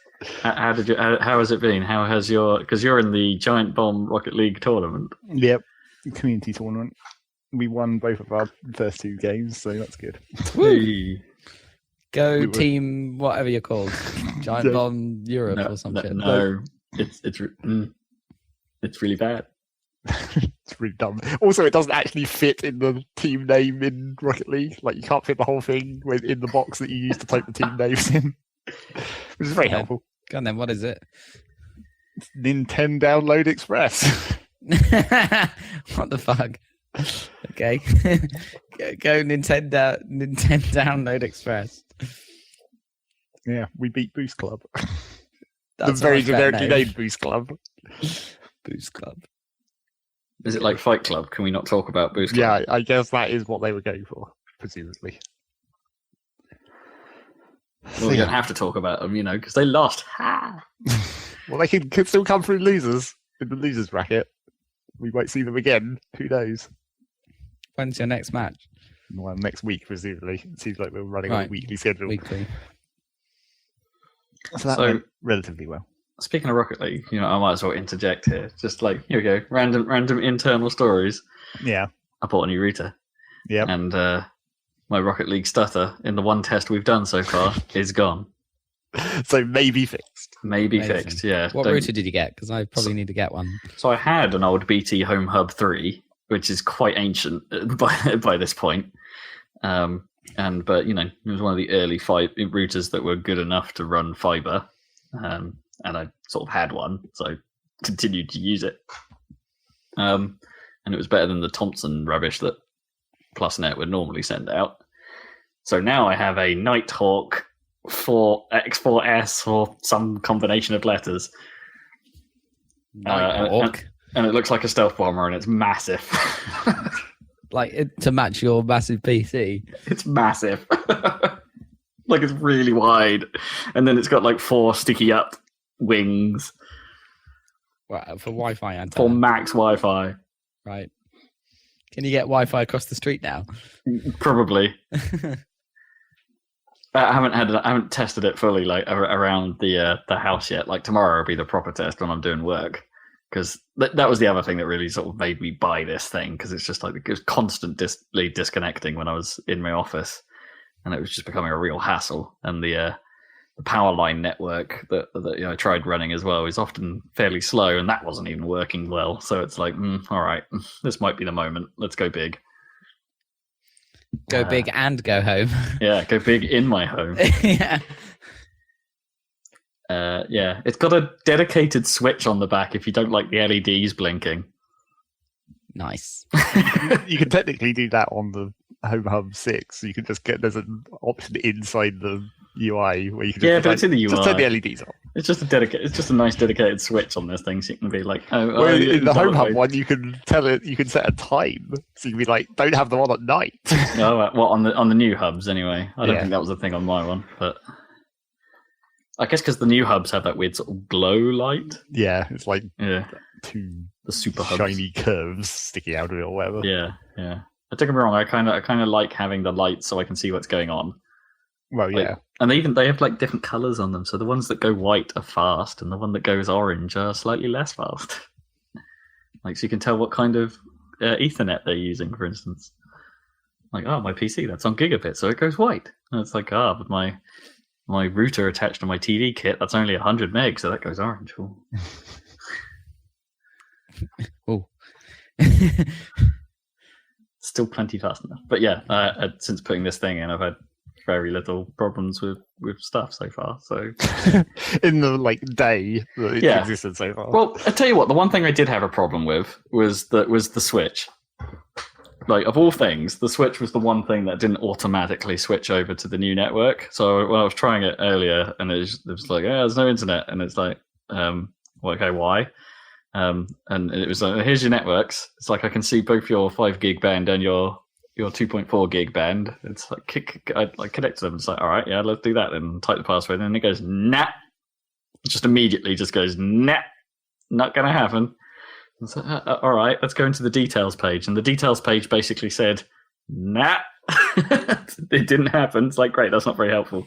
But it did actually have one tip on there that said, have you tried turning your Switch off and on again?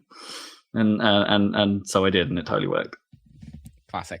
So, yeah, turn your Switch off if you want to swap Wi-Fi networks. Weird.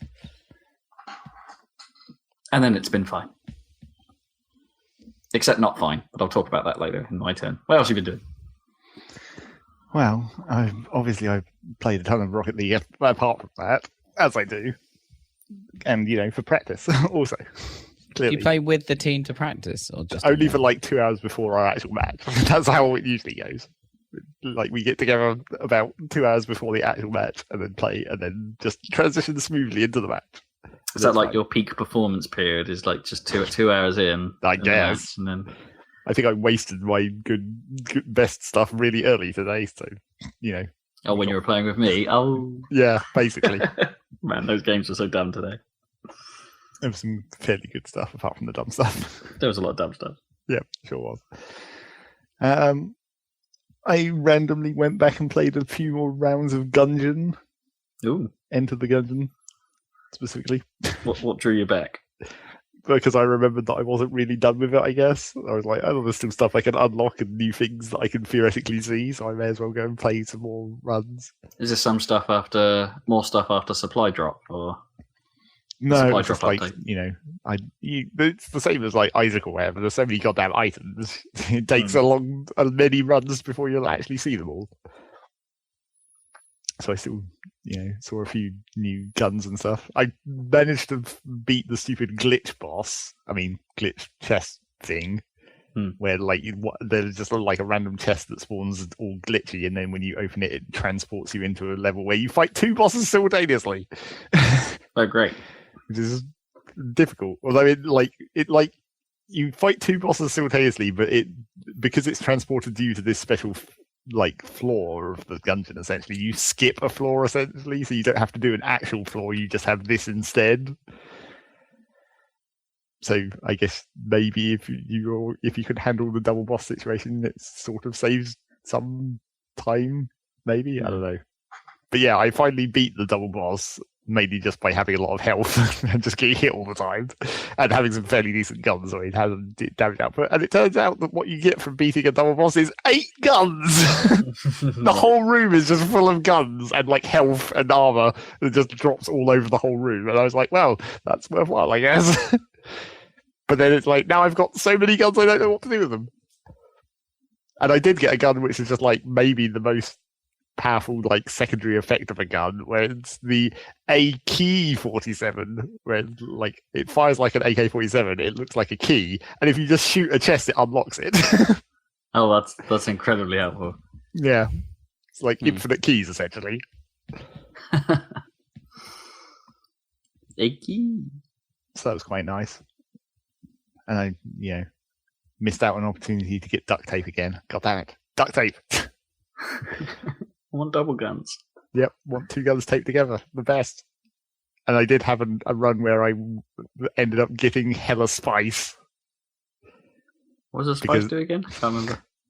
Well, spice, as you might imagine, is just you get it, and it gives you a heart. It gives you generic speed and damage boosting. So it's just it just makes you better in general.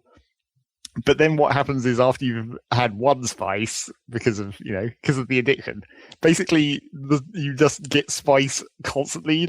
Every shop has spice in it, and a lot of chests just give you extra spice as well as what's in the chest. Right. But then the trouble is, every time after the first one, every time after the first one, you use it, you don't get the health any longer on the second one, but you still get the stat bonuses, but you also get curse. So you start getting cursed enemies. And then everyone subsequent to that, you lose health, but you still get the stat bonuses and the curse. So it's you can just buff your actual movement speed and damage output, but you start sacrificing your health and stacking the curse up. So it's just you just keep getting the spice, just lots of spice. Is this max health as well, or you just take damage? No, max health. Just takes a heart container off. Oh wow. Okay, that's quite extreme then. Yeah. But it's just like, yeah, you see the spice constantly. It's like, oh, I can probably go for one more. It's fine. I've still got enough health left. Have another one. Very representative of actual spice, clearly. Crack. And I think that was the run where I got into bullet hell again. But then, So if you eat enough spice, can you like start seeing through time and stuff? well, that's and, the question. It's like, walking is through space? there like a final version? Like, if you manage to have enough health that you can keep doing it over and over, will there be like an end game version of that stat bonus where it's just like, oh, now I've got the ultimate bonus where I've had enough spice where I've just become super bad. Who knows?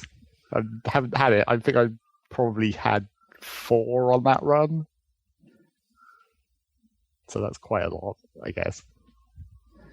And it gets more expensive in the shops as well if you're actually buying it. But, you know, it, as I said, it kind of drops out of chests quite often as well once you've started the spice train. So yeah, that's all. I mean, I didn't succeed in beating bullet hell still. Got to the last boss and immediately died again. So that's still not happened. Still got some more runs of that to play theoretically. And then apart from that, the only other thing was a bunch more Factorio, obviously. Of course. There's a video series to finish. Well, no, that's not even what I'm doing. I've already finished recording that. Got to upload it, but it's already recorded. I've just been playing another game, the marathon game. Oh, not the death mode or whatever it was. Well, no, it's death mode, but Okay. I just consider that marathon because, like, as always, even with the upgraded enemy evolution, the enemies are basically irrelevant. There's a risky period at the start where it's like you're racing the enemy evolution to tech up your own defenses, but then at some point you're like, okay, I think I've managed to beat that stage essentially. There is still one more step once like enemy evolution reaches maximum and you get suddenly the biggest type of enemies can spawn. That will be potentially risky, but I don't think it actually will be. I did find someone who not only has heard of Factorio, which is, you know, the first hurdle, but actually sort of somewhat unconditionally loves it as much as you do. That these people exist. It's not just that. I can confirm. Well, apparently they've sold 1 million, so 1 million of them exist. Well, Yeah. I guess not all of those people loved it. Let's say. Oh, no, they might have just played it and been like, nope. But they still took the money, so ha. Yes, exactly. And, you know, it might actually come out this year. Oh, no. For reals. We'll see about that. Oh, but then we'll have, like, nothing in our best game that hasn't come out yet category. I'm actually going to have to play Formula Fusion, aren't I? Put something on that list. Yeah, I guess. I suppose that is the last holdout at this point. Well, apart from Space I guess. Engineers. Oh, Space Engineers. Yeah. I keep forgetting that hasn't come out yet. Even though it's technically come out on consoles, weirdly. It's come out many a time. Yeah, it's on that Xbox preview program thing, I It's think. very strange. Yeah. Yeah, then, you know, that keeps updating every Thursday. I still haven't played it, but it's just like, oh, it's Thursday, here comes the Space Engineers patch. See that going into my Steam? Just get those bits every week. Yep, exactly. Get those bits. Get a bit of bits. I think that's more or less everything I played. Mhm. Like, I guess maybe by the next podcast it will be Dirt 4, right? Oh, blimey, really? I think that comes out within the next 2 weeks. Bloomin' heck. Okay. Bloomin' heck. I keep thinking about playing Dirt Rally, but every time I think about playing it, it's already too late to go through the whole hassle of setting up the steering wheel. Well, yeah. Because obviously I can't do that at night when I'm awake. So I have to also, like, think about that in the mornings. and also it's summer, and like, Yeah, that too. and you know, You get warm very it's hot quickly. playing those games. It's hot. Like, I don't know, a bit of me was like, I legitimately thought, as the result of singing the Daytona theme at a beer festival, that I should set my wheel up again and play some Daytona. But, The most important game to use a wheel for, obviously. yeah, it's quality. Daytona. Daytona. Let's So, yeah. go away. Dirt 4 Let's go incoming, I away. suppose. What about that Micro Machines? What about that, Micro? Have you seen the stuff about like how Hasbro that is? Well, I mean, I mean, it's covered in Hasbro games. It's like there's an actual Ouija board in it, like branded Ouija board. Well, I mean, they have the right to it, so they may as well use it for convenient scenery, right? And like Hasbro board games, like all over it, I guess. It doesn't sound like that. Well, I think we've talked about this before, but it's like I'm always surprised when they say like it's got like 12 cars, and it's like, wait, what? That doesn't sound like a lot. But then it's like variants and customizations. Yeah, but that's where they've gone wrong though with Micro Machines, because you're not meant to be able to have like customized cars. The cars are meant to be set to the level, to the theme of the map. Yeah. Everybody knows that's how you're meant to have like the pool table is meant to be the weird speed buggies, and then the pool table was like old F1 cars, wasn't it? But I guess it's hard to tell with those old sprite graphics what they actually are. I guess it depends what version of the pool table, but yeah, they became more F1-ish in some of them. Yeah, like open wheeled races of some kind. Yeah, and you have the beach buggies for the beach, obviously. Yeah. Obviously. Well, except for that one occasion where they're trucks or something in V3. Well, yeah, exactly. You can have some levels that have a slight, like when like the beach levels where it's a dump truck, and it's like that still makes sense. They're carrying sand around. Yeah, and they definitely did some different vehicles with the pond levels as well. Well, I mean, once you get into boats, that's like a whole different thing. But then that was, in a weird way, that was how you identified the levels sometimes, wasn't it? Because it's just like, oh right, this is the one with the hovercraft. Exactly, and it gave them an opportunity to have like use the same tile set but with different physics, essentially. But then they did that quite frequently, right? They like with one level's version of a car, even if it was the same car graphic, would be wildly different to another version, like with the same car graphic. Necessarily did that frequently. They did it occasionally. Yeah. Like trying to. Well, I suppose the dragsters were always ridiculously fast and were basically only used for rim runners, but that's where they've gone wrong, obviously. Which is like you don't pick a car.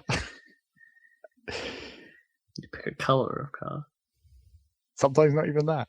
The No. color is based on your character It's for some racing reason. cars. Yeah, you got to be blue and yellow. It's clearly the best skin. No, he was blue and yellow. he? I'm I thought he was pretty purple and green. Jethro, wasn't it? Jethro? sure. Yes. Classic. All right. Right, what you been playing? My section might be quite short. 'Cause Well, apart from the bit where we talk about Zelda forever. yeah, so we should probably end with that, obviously. Yeah. So, like, other than the Rocket League fun, the only other I did try and play the ARMS Global Test Punch. Yep. Yeah, I've seen a bit of this. Yeah, so I've seen a bit of it because I couldn't get into it. No. So Part- David was playing it, and I was watching him play it. He did get into it. Okay, yeah. Partly my fault because the timing, because like every Nintendo beta, it was in very small 1 hour windows that ended up being awkwardly timed for my lifestyle, and so that didn't quite work out. And Yeah, the it was time, like the it one was time I like- thought they were supposed to be active, it didn't connect. So it's like, all right, fine, this isn't going to happen then. So yeah, I haven't unfortunately been able to play that game, but the general consensus going around is that these motion controls actually work and are good for this. Yeah, it seemed cool. But David was saying that like using the motion control was good for the arms, but it made it quite hard to move around. Because you have to tilt them, don't you, to like joysticks. Yeah. Well, you couldn't work out how to move forward and backwards, I don't think. He was tilting them side to side and dashing, but anyway, and then when he used the Pro Controller, he could move around much better, but he couldn't actually control the punching very well. So, yeah. Does the game, presumably it lets you play controller style? It does, apparently. With the Joy-Cons? Yeah, I think it does, yeah. Because I just wanted to try it like that, to be honest. It's like I was interested in the motion controls, but I'm more interested in how that game mechanically will hold up. Like, does it have the depth to really work? I'll tell you one thing, though. We might have a candidate for worst music. I do not like their menu music at all. And it's like it sounds like it's sung by like two people at like a karaoke bar. It's just like whoa, whoa, whoa, Yeah. whoa. And that's actually a fairly accurate impression. Like, it's just lots of woes. Hmm. But yeah, not a fan. And it's like I Woe know is like me. Nintendo's cheese translated well to Mario Kart, like even with the saxophone and the trumpets, you know, that actually sort of worked. But that style it didn't sound good here. Too much woe. There we go. Worst music candidate. Fair. Yeah. So I didn't play ARMS. Yeah, it looked interesting to me, but not. I don't know if it really. So is it the team that made Mario Kart?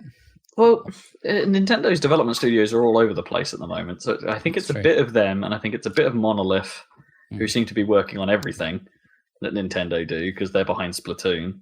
And I think they also work on Xenogears. Xenoblade, not Xenogears. Yeah, I think Monolith are like a major studio for Nintendo at the moment. Yeah, I think that's it. Something like that. Still, Switch will get some games. There you go. Have some games. Be quiet. Yeah. So what else have I actually been playing? I've been playing that Overwatch Anniversary, which turned out to be a bit crap. So what's the deal with that? So their thing this time is they've added more of the arena maps, and the arena is clearly the worst thing about that game. Right. It's like the 3-on-3, 1 def mode. And then they've tweaked it over for a little bit, where it seems like certain characters get blocked out every now and then, so you can't just build the perfect team every time. It forces you to mix it up round to round a little bit. But that mode always kind of sucked anyway. I just don't enjoy it at all. So the fact that they've added more levels to that is just like, don't care. And that was the thing this time. That's the basically the event. It's got some sweet skins though, like some really bizarre stuff. Like if you ever want to see Lucio as a jazz musician, and basically wears trumpets, or a giant saxophone down his leg, and it's like we've got a skin for that. He's got a hat now, and that it's one of those nice skins where because he's a DJ, they've changed his audio, so it's a bit funky, and it's like I want that skin.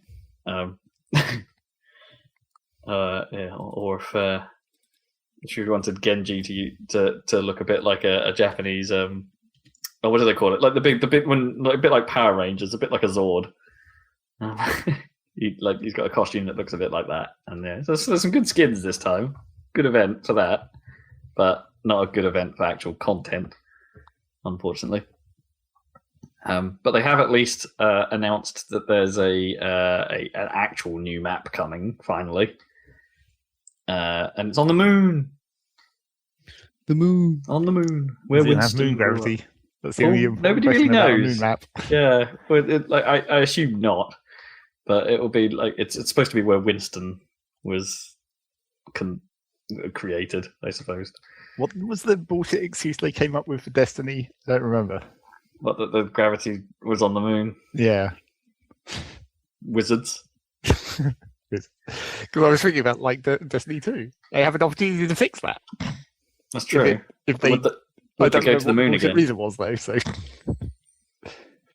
well, where else are they going to go, Just multiple they places can only on go Earth, I inside guess. the solar system, right? I guess they just visit more places on Earth rather than Russia. Have to go into some irradiated zones, I don't know. I don't know anything about Destiny. I know nothing about anything. True words. True facts. No. That is literally it, other than a smeg ton of Zelda. A smeg ton. A smeg Okay, ton.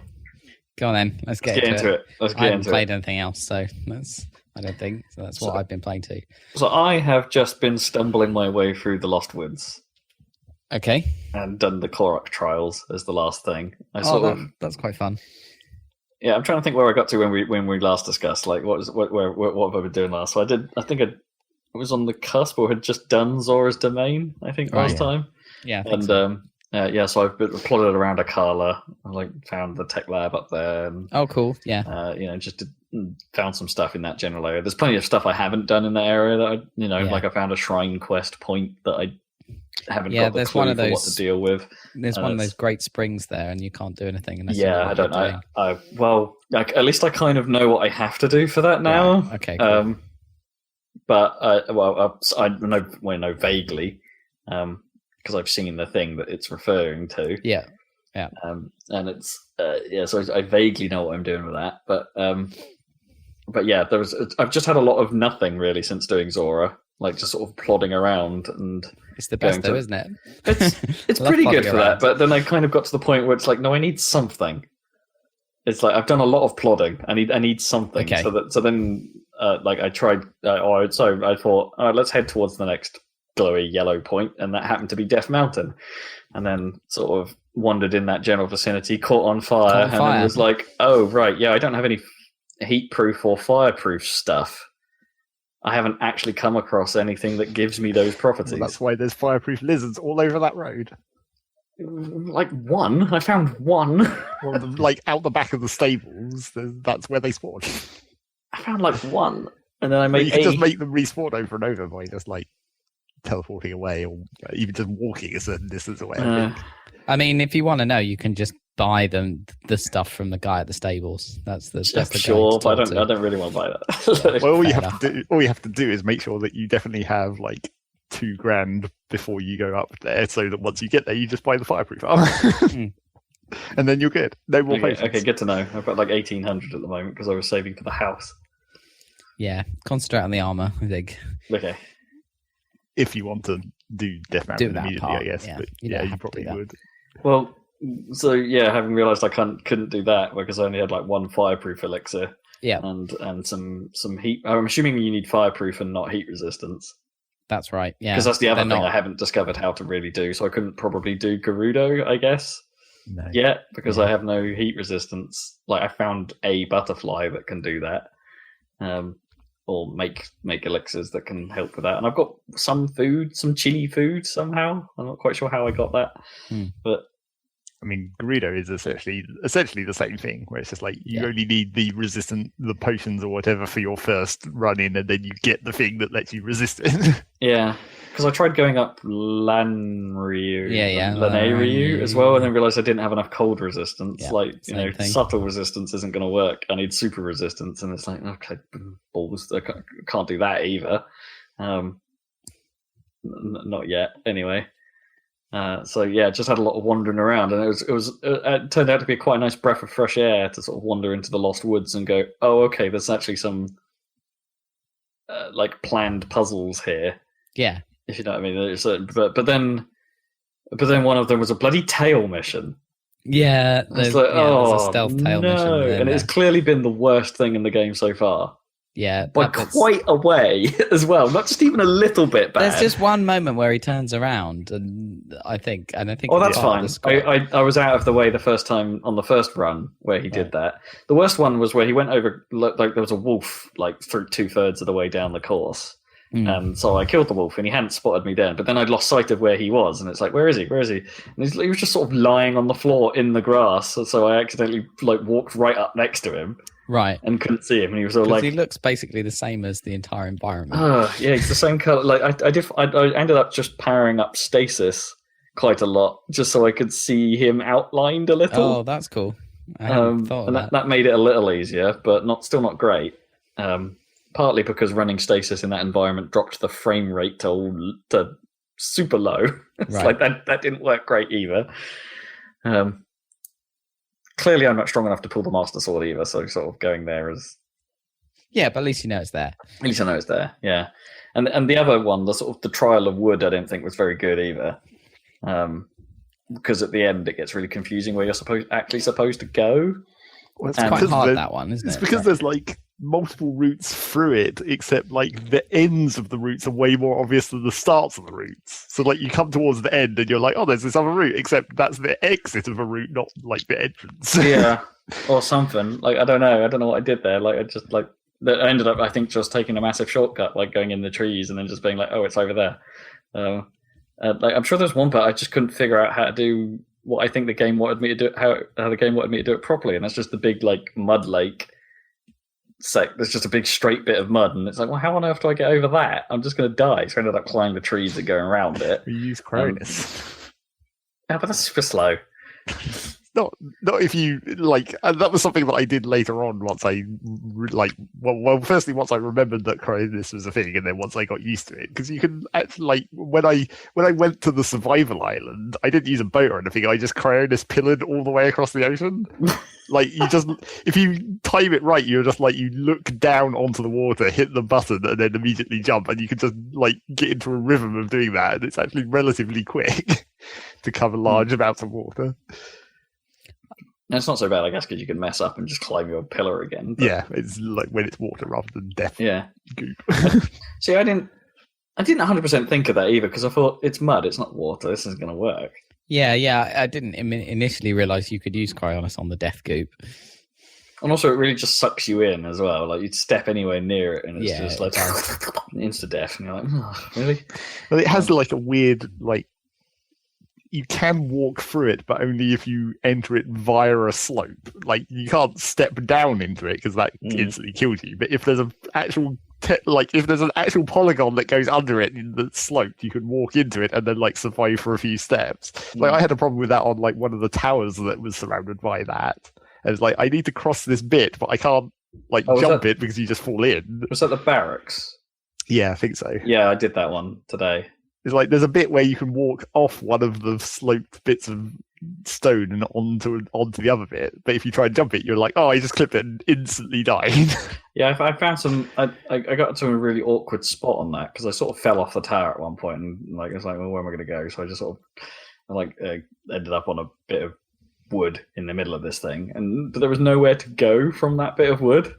Like there was a couple of other platforms, but they were at such awkward angles. So it's like you wouldn't grab them and climb them. You'd just sort of jiggle on them for a bit and then fall into the goop under them.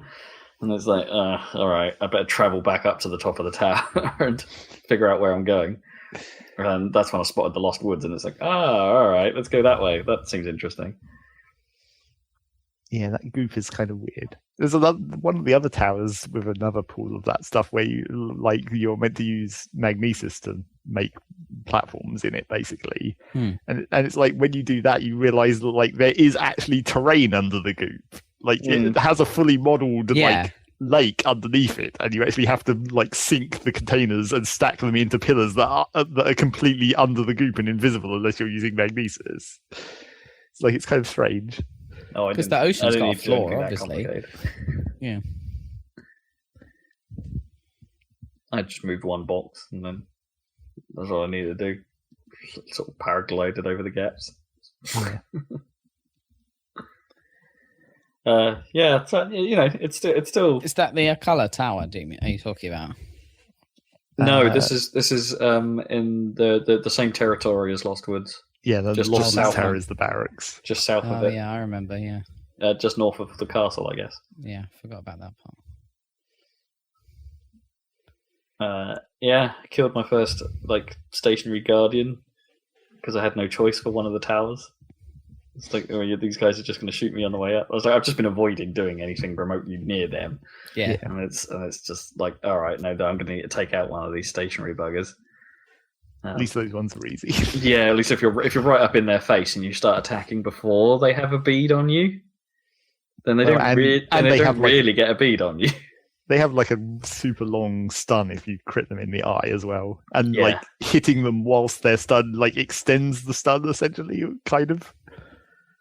Yeah, you have to arrow them in the eye as well, don't you? You can't. You just one shot and then just leg it up there and then just hit them over and over, and then sometimes they'll unstun before they die to get a second shot, but then you just arrow them again. Arrow. Have you noticed the weird, I don't know if it's a bug or whether it's just like something something that just happens where sometimes when you're stabbing them in like the stun state, they just keep firing the lasers randomly in whatever direction they're facing. Oh, I haven't seen that. It's weird. I'm not sure whether that's just some weird glitch or whether that's meant to happen, because it fires like instantly every time you hit them. There's like no charge up, I haven't seen that. and it like explodes constantly in the distance at whatever they happen to be pointing towards. Which is kind of strange. I was just like, why is it doing that? Did you get any ancient arrows from the tech lab?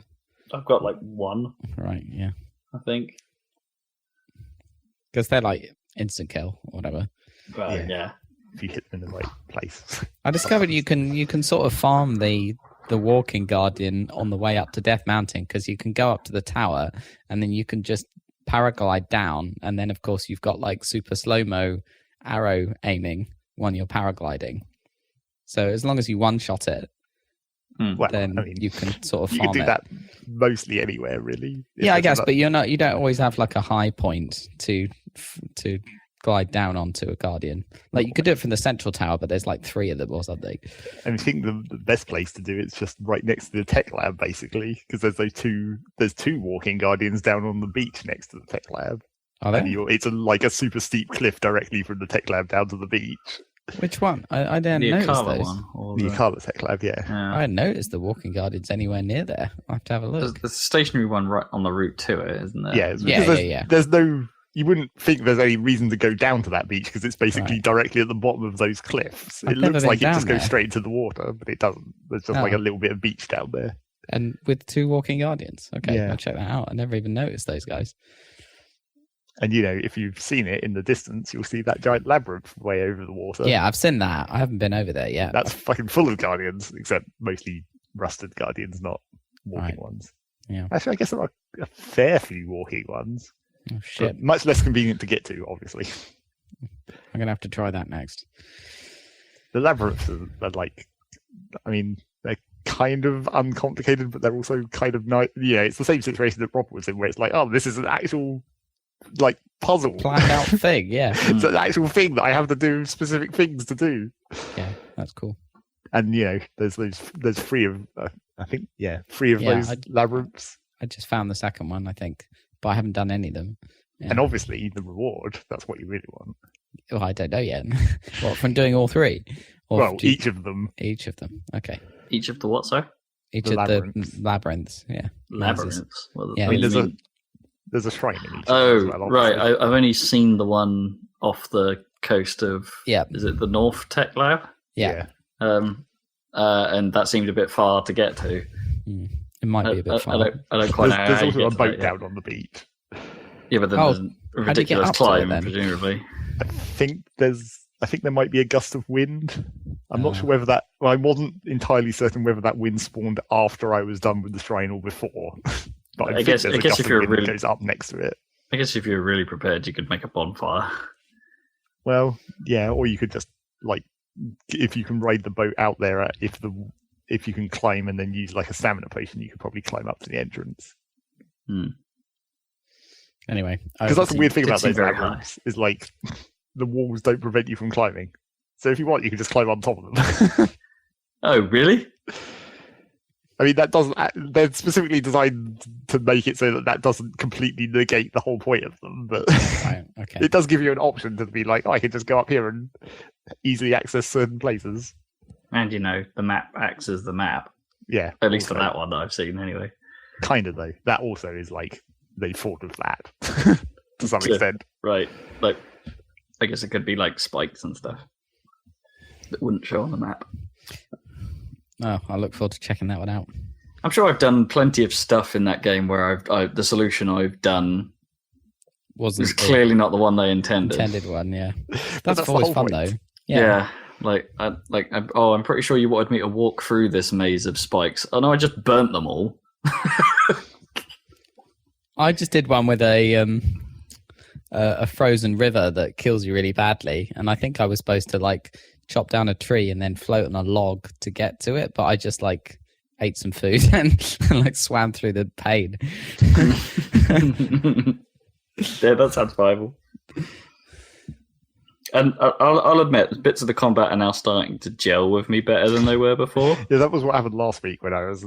Yeah, I was like, we were talking about the first Lionel that you meet. Have they patched the Moblin ragdolling thing, Zeg? Do you think? I haven't seen it since. Because there hasn't been a patch since I gave my Switch to Rob. I don't think so. Since that first patch, no, I don't think so. No, there has been. There was two patches, I think, but they were both before I gave my Switch to Rob, I think. I think they might have fixed it. Anyway, sorry, carry on. Yeah, we were talking about the Lionel. Fighting the Lionel, yeah, because I hadn't beaten the red-maned Lionel. You don't have to, though. No, and it turns out I don't think I can at the time, anyway, because I think the weapons just didn't have the durability or the strength to actually kill it. And you didn't really have a full load of weapons either. You had a few empty slots. Well, I'm not sure I did, actually, at that point, but I hadn't boosted the inventory that much. Well, no, obviously. I've got quite a few more spots. I've got 2 or 3 more spots today, but when I finally found Hestu and could spend the 40 odd seeds I'd built up. Yep. And it's great, I can put those all in the weapons. Yep. Don't need none of those shield or bow spaces. It's all weapons. All weapons all the time. So I've ended up with quite a stash of nice weapons now, like frost blades and flame blades, and that I haven't used, and Guardian Plus blade, and then I'm still using the crappers that I find. It's a Moblin arm, that'll do. As always, the traditional problem of reserving your good shit for some reason. Yeah. But look at this game. At least in this game, there is it's a Lionel. Maybe I should bust out the good one. Well, yes, I haven't seen many of those frost blades is the thing, or many of those flame blades, and it's these actually seem really rare. Better keep hold of that. Yeah, I ended I keep them, but then I'd only use them for the dumb the things that you don't keep them just because they're strong. You keep them because they can do certain things. Where it's I can use this frostblade to one hit fiery enemies. Or you can use the fireblade to melt chunks of ice by just standing next to them forever. Takes a really long time, but it's free. Yeah, they even keep you warm, don't they, to some extent? Yeah. The fire weapons, if you have them equipped. Oh, so yeah, I think I sort of... So I found the Shrouded Forest as well. Right, yeah. The black, dark forest. Yeah. And that, followed the things to find the dark... Up in the north? Yeah, in the northwest north. There's a giant... When I went up there's a killer Lionel on the way up to that thing. Oh, is it? Depends which way direction you come to it from. There's 2 along the back of Death Mountain. Yeah. Oh, right. Anyway. So, because I sort of gypped my way over there, basically, because the path that goes into Lost Woods, I basically then just went on the mountain side. Along the edge of the lake, essentially. Yeah, and made my way to it that way, and so haven't come across either of those. Yeah, don't go left and right from that thing. Well, you can do, but just watch out. Okay. Yeah, because then, I went and did that thing, and then there's a Hinox in the dark, which was fun. Oh, yeah. Well, that was actually kind of alright, because the eye glows pretty ridiculously. But yeah, so I had a fire rod still, and so just put that on my back, and it's that worked well enough to just about see where you're going. It wasn't as effective as a torch, but then something happened, and it's my torch. And it's it's okay, I've got a fire rod. Carry on. Cool. Bit of a glow. Yeah. I was carrying a bomb for a little bit before realizing this is the tiniest little glow. Yeah, just holding the blue cube above my head, going, I really think I should be seeing more of this mythical giant glowing blue cube. Yeah. Probably dumb. So yeah, making progress. It was just a little annoying for a while there, coming across areas that I don't think I can handle yet. Yeah. And getting to grips with the combat, as we were discussing. As I said, I'm not nearly as fumbly with it as I was. Yeah. It's I still don't think it's quality Zelda combat. I still don't think it's as good as Zelda has been, and I think it because there aren't actually that many enemy types really, that it does lack a bit of variety. It's not. I mean, it's fine. It's not dull to keep fighting things, but I want it to be a little more interesting, I think, at times. and you do feel a little bit disadvantaged sometimes. It's like, I've only got these giant bats, and it's like they take so long to swing, and the enemies are all quite fast. There's sometimes like that where it's like, I can't swing this fast enough to hit that wolf. Damn it, come back here. But yeah, I'm not having nearly as many problems as I did. Even in crowds, I'm sort of finding ways of dealing with that. There's still the odd occasion where the camera likes to just get jammed in a corner and won't come out. And the thing we talked about last time, where the camera doesn't like to rotate with you. Yeah, I don't get that. I think that's a bad decision. Yeah, like just design I'd like to wise. see what it would have been like if it was more traditional Z targeting with the camera, or at least because you'd think if you could release the Z target and then reapply it, that used to like center your view in the old games. That doesn't seem to work either. Do you remember? It doesn't. It does. It sort of does work, but like annoyingly, it doesn't work in the way that I want it to. It's like I'd rather the Z target focused on what the camera was centered on, so I could run away from something and then turn around when I needed to. But instead, no, that doesn't work. I have to turn Link around and point him in the direction of the thing I want to Z target. Which, when you're running from something and then you suddenly need to turn around, isn't all that reliable. Yeah.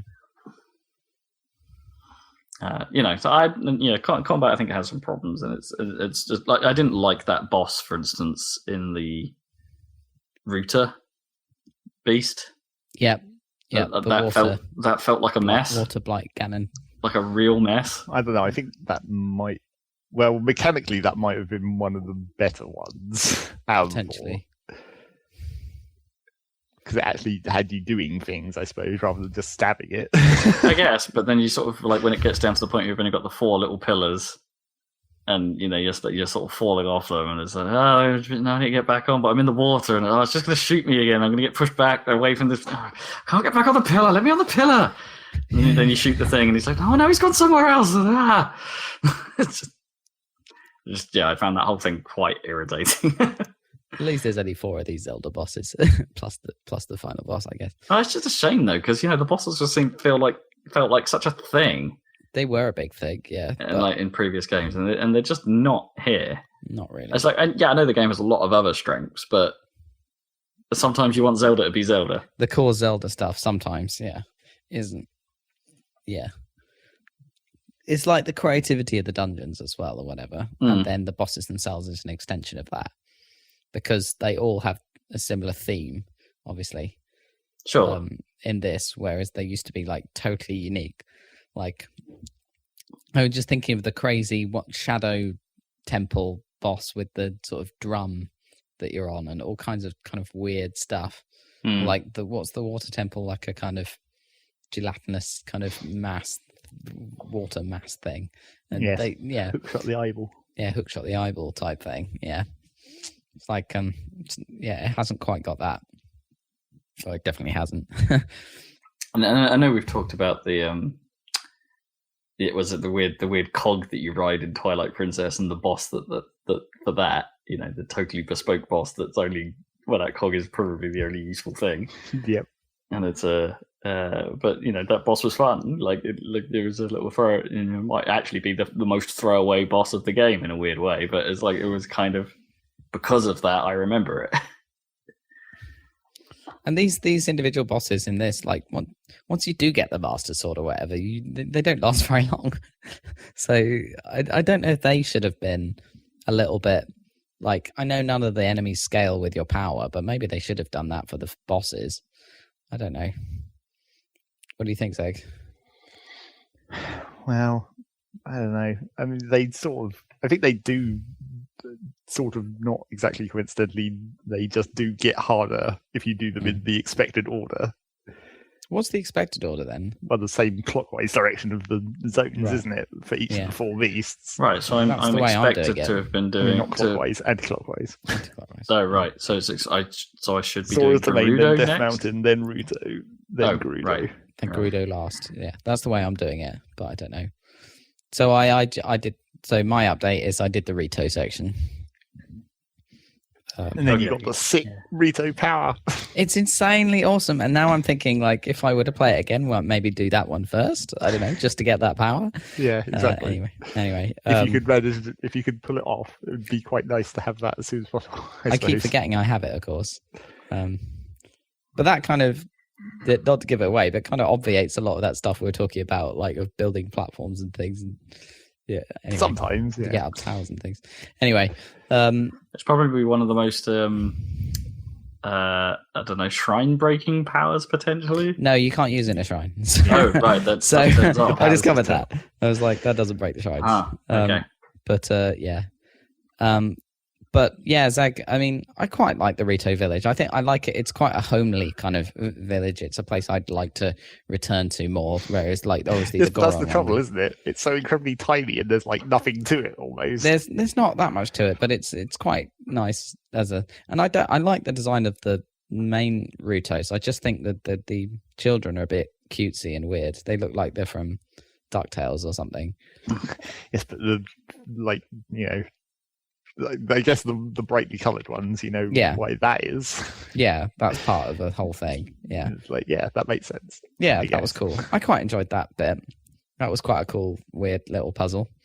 And also, like, that's a kind of, not to give that away, but I mean, there were definitely musical elements in previous Zelda games that aren't so much in this, so that was nice to have a bit of that. And I know this is like going back to like literally the first time I talked about Zelda, but I realised what the music of the Rito town was and why I didn't realise. It is the music from Dragon Roost, where the Rito used to be in Wind Waker, but it's like starting in the middle of that song, which is why I didn't recognise it. I like that music though, it's good, it's nice. Yeah. So that's another reason I like that village. Speaking about that, it's like now I've spent a little bit more time going back to some of the villages, like, hanging out near the stables and things like that. I do kind of wish those music loops were a bit longer. Yeah, I suppose it sort of encourages you to leave. In a way. I did spend a lot of time at the start in like just hanging around in Kakariko. Basically, I would just always walk back there as like the home. The base point. Yeah, because and the fairy fountain's easy to get to, and it's quite a convenient place. Yeah, it's obvious where to get the, to pray to get hearts and stuff. But there's no real need for that to be the one. I guess the fairy fountain. Yeah, there we go. The fairy fountain. That's disconnected, but we know what you're talking about. It was sure. It definitely is the most convenient fairy fountain.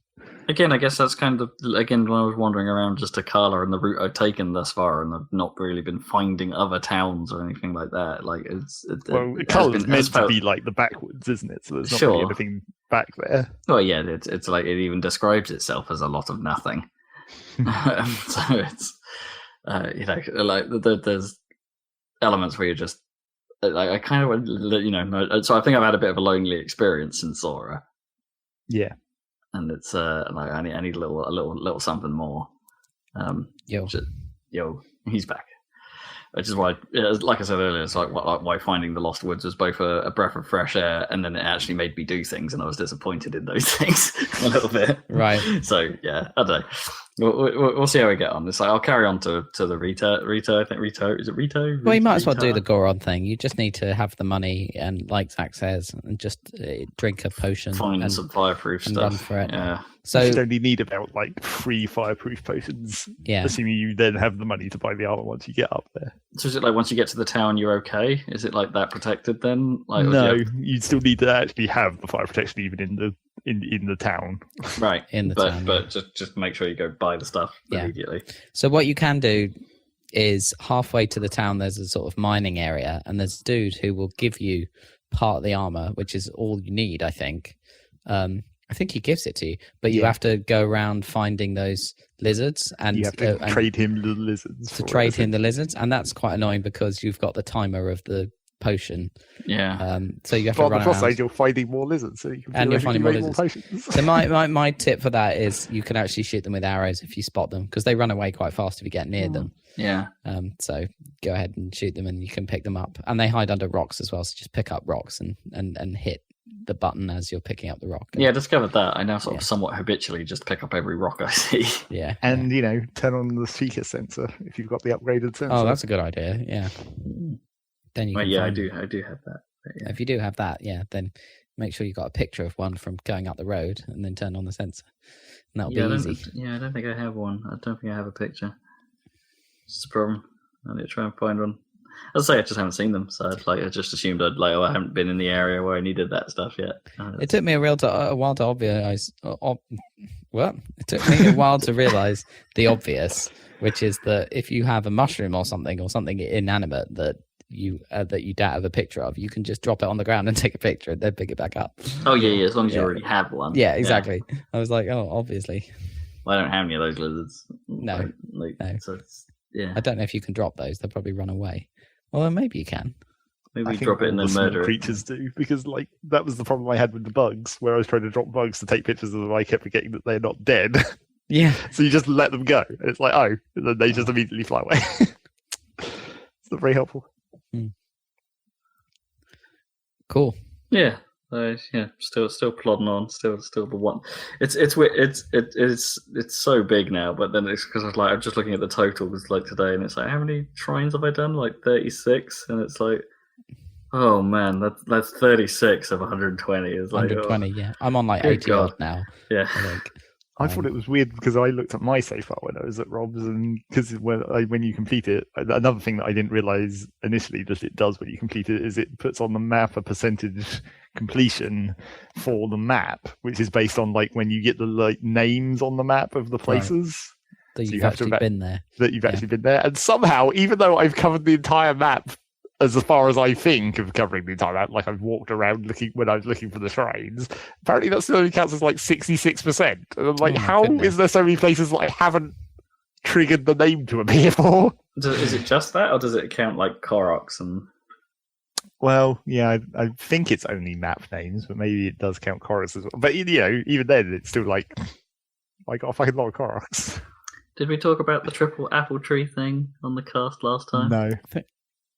I've done that one though. I know. Oh, okay, right, yeah, because Zach wasn't sure about that, and so yeah, it's totally thing.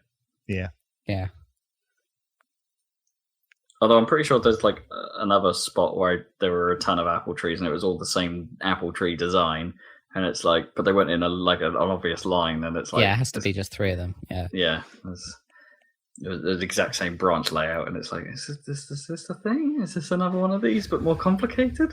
And it's I couldn't see an obvious thing. I found lily pads that I can't find a way to jump into, which is I found a rock target that I don't know how to do. And because I find stasis is probably the worst power in the game, because it's just I can't aim my shots with this bloody thing. Yeah. And it's I could try and stasis it in there, but yeah, I've not been able to. Just broke all my weapons trying to pull that off. Right. Yeah. And it's oh, come on. And so I got to the stasis golf shrine or something, and it's it had the easy bit and then the optional hard bit to get the chest, and I couldn't figure out how to do the hard one. I just couldn't figure it out. I struggled with that for a while until I realized that you can just move the ball further away to start with. You push the button and the ball spawns, but then you can just move it further away to make it an easier shot. Maybe the problem was so I would get 6 hits on would be the perfect amount of hits to get the ball to actually land in the cup, but then it would have way too much momentum and just fly out the other side. So I don't know if kind moving it back would really help. I'd just land it in the cup again, and it would just ping out.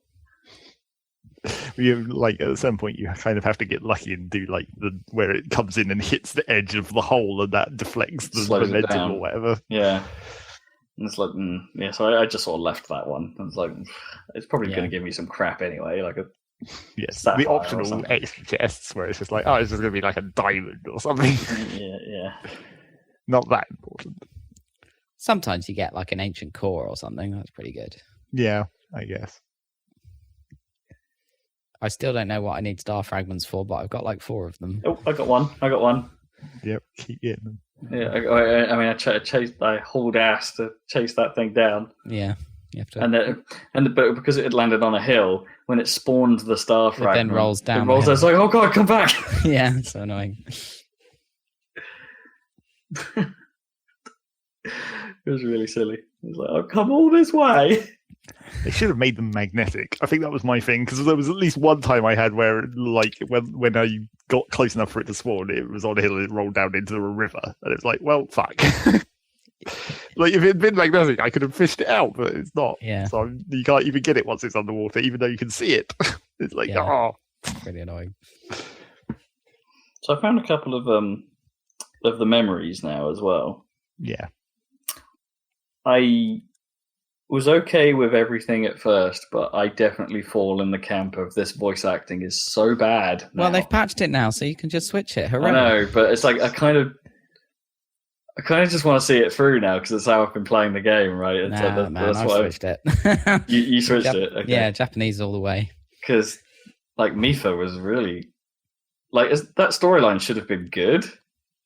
I don't know. There was something to it. It felt all right, like the whole Zora Mifa thing, and then, boy, she's got the most boring voice imaginable. Yeah, I think she's probably the worst. Yeah, but then I don't even like Zelda. Like, Mm. is it just all the female characters in this game are bad? Like, I don't know. Actually, no, Prince, what's his face, wasn't that good either. Sidon or whatever, yeah. Other than ding. Yeah, which has nothing to do with his voice acting. No, but this is the best thing. Or I don't know. The Deku tree was kind of okay, because it's a tree, I suppose. It didn't sound deep enough for a tree. Verily, thou hast Spoilers, I built guess. it. Deku tree. But yeah. We're at the end of the podcast. We can spoil. It's fine. Yeah. Speaking of which, we should probably wrap up. Oh, yeah, we're nearly on time. That's all good. It's a late one. Yeah, thanks for joining us, everyone. We'll be back with more Zelda next time, but more importantly, it'll be E3. So, Well, that'll be the question. Like, will our podcast fall before E3? I guess it's technically during E3. maybe we should just wait and do a special or whatever.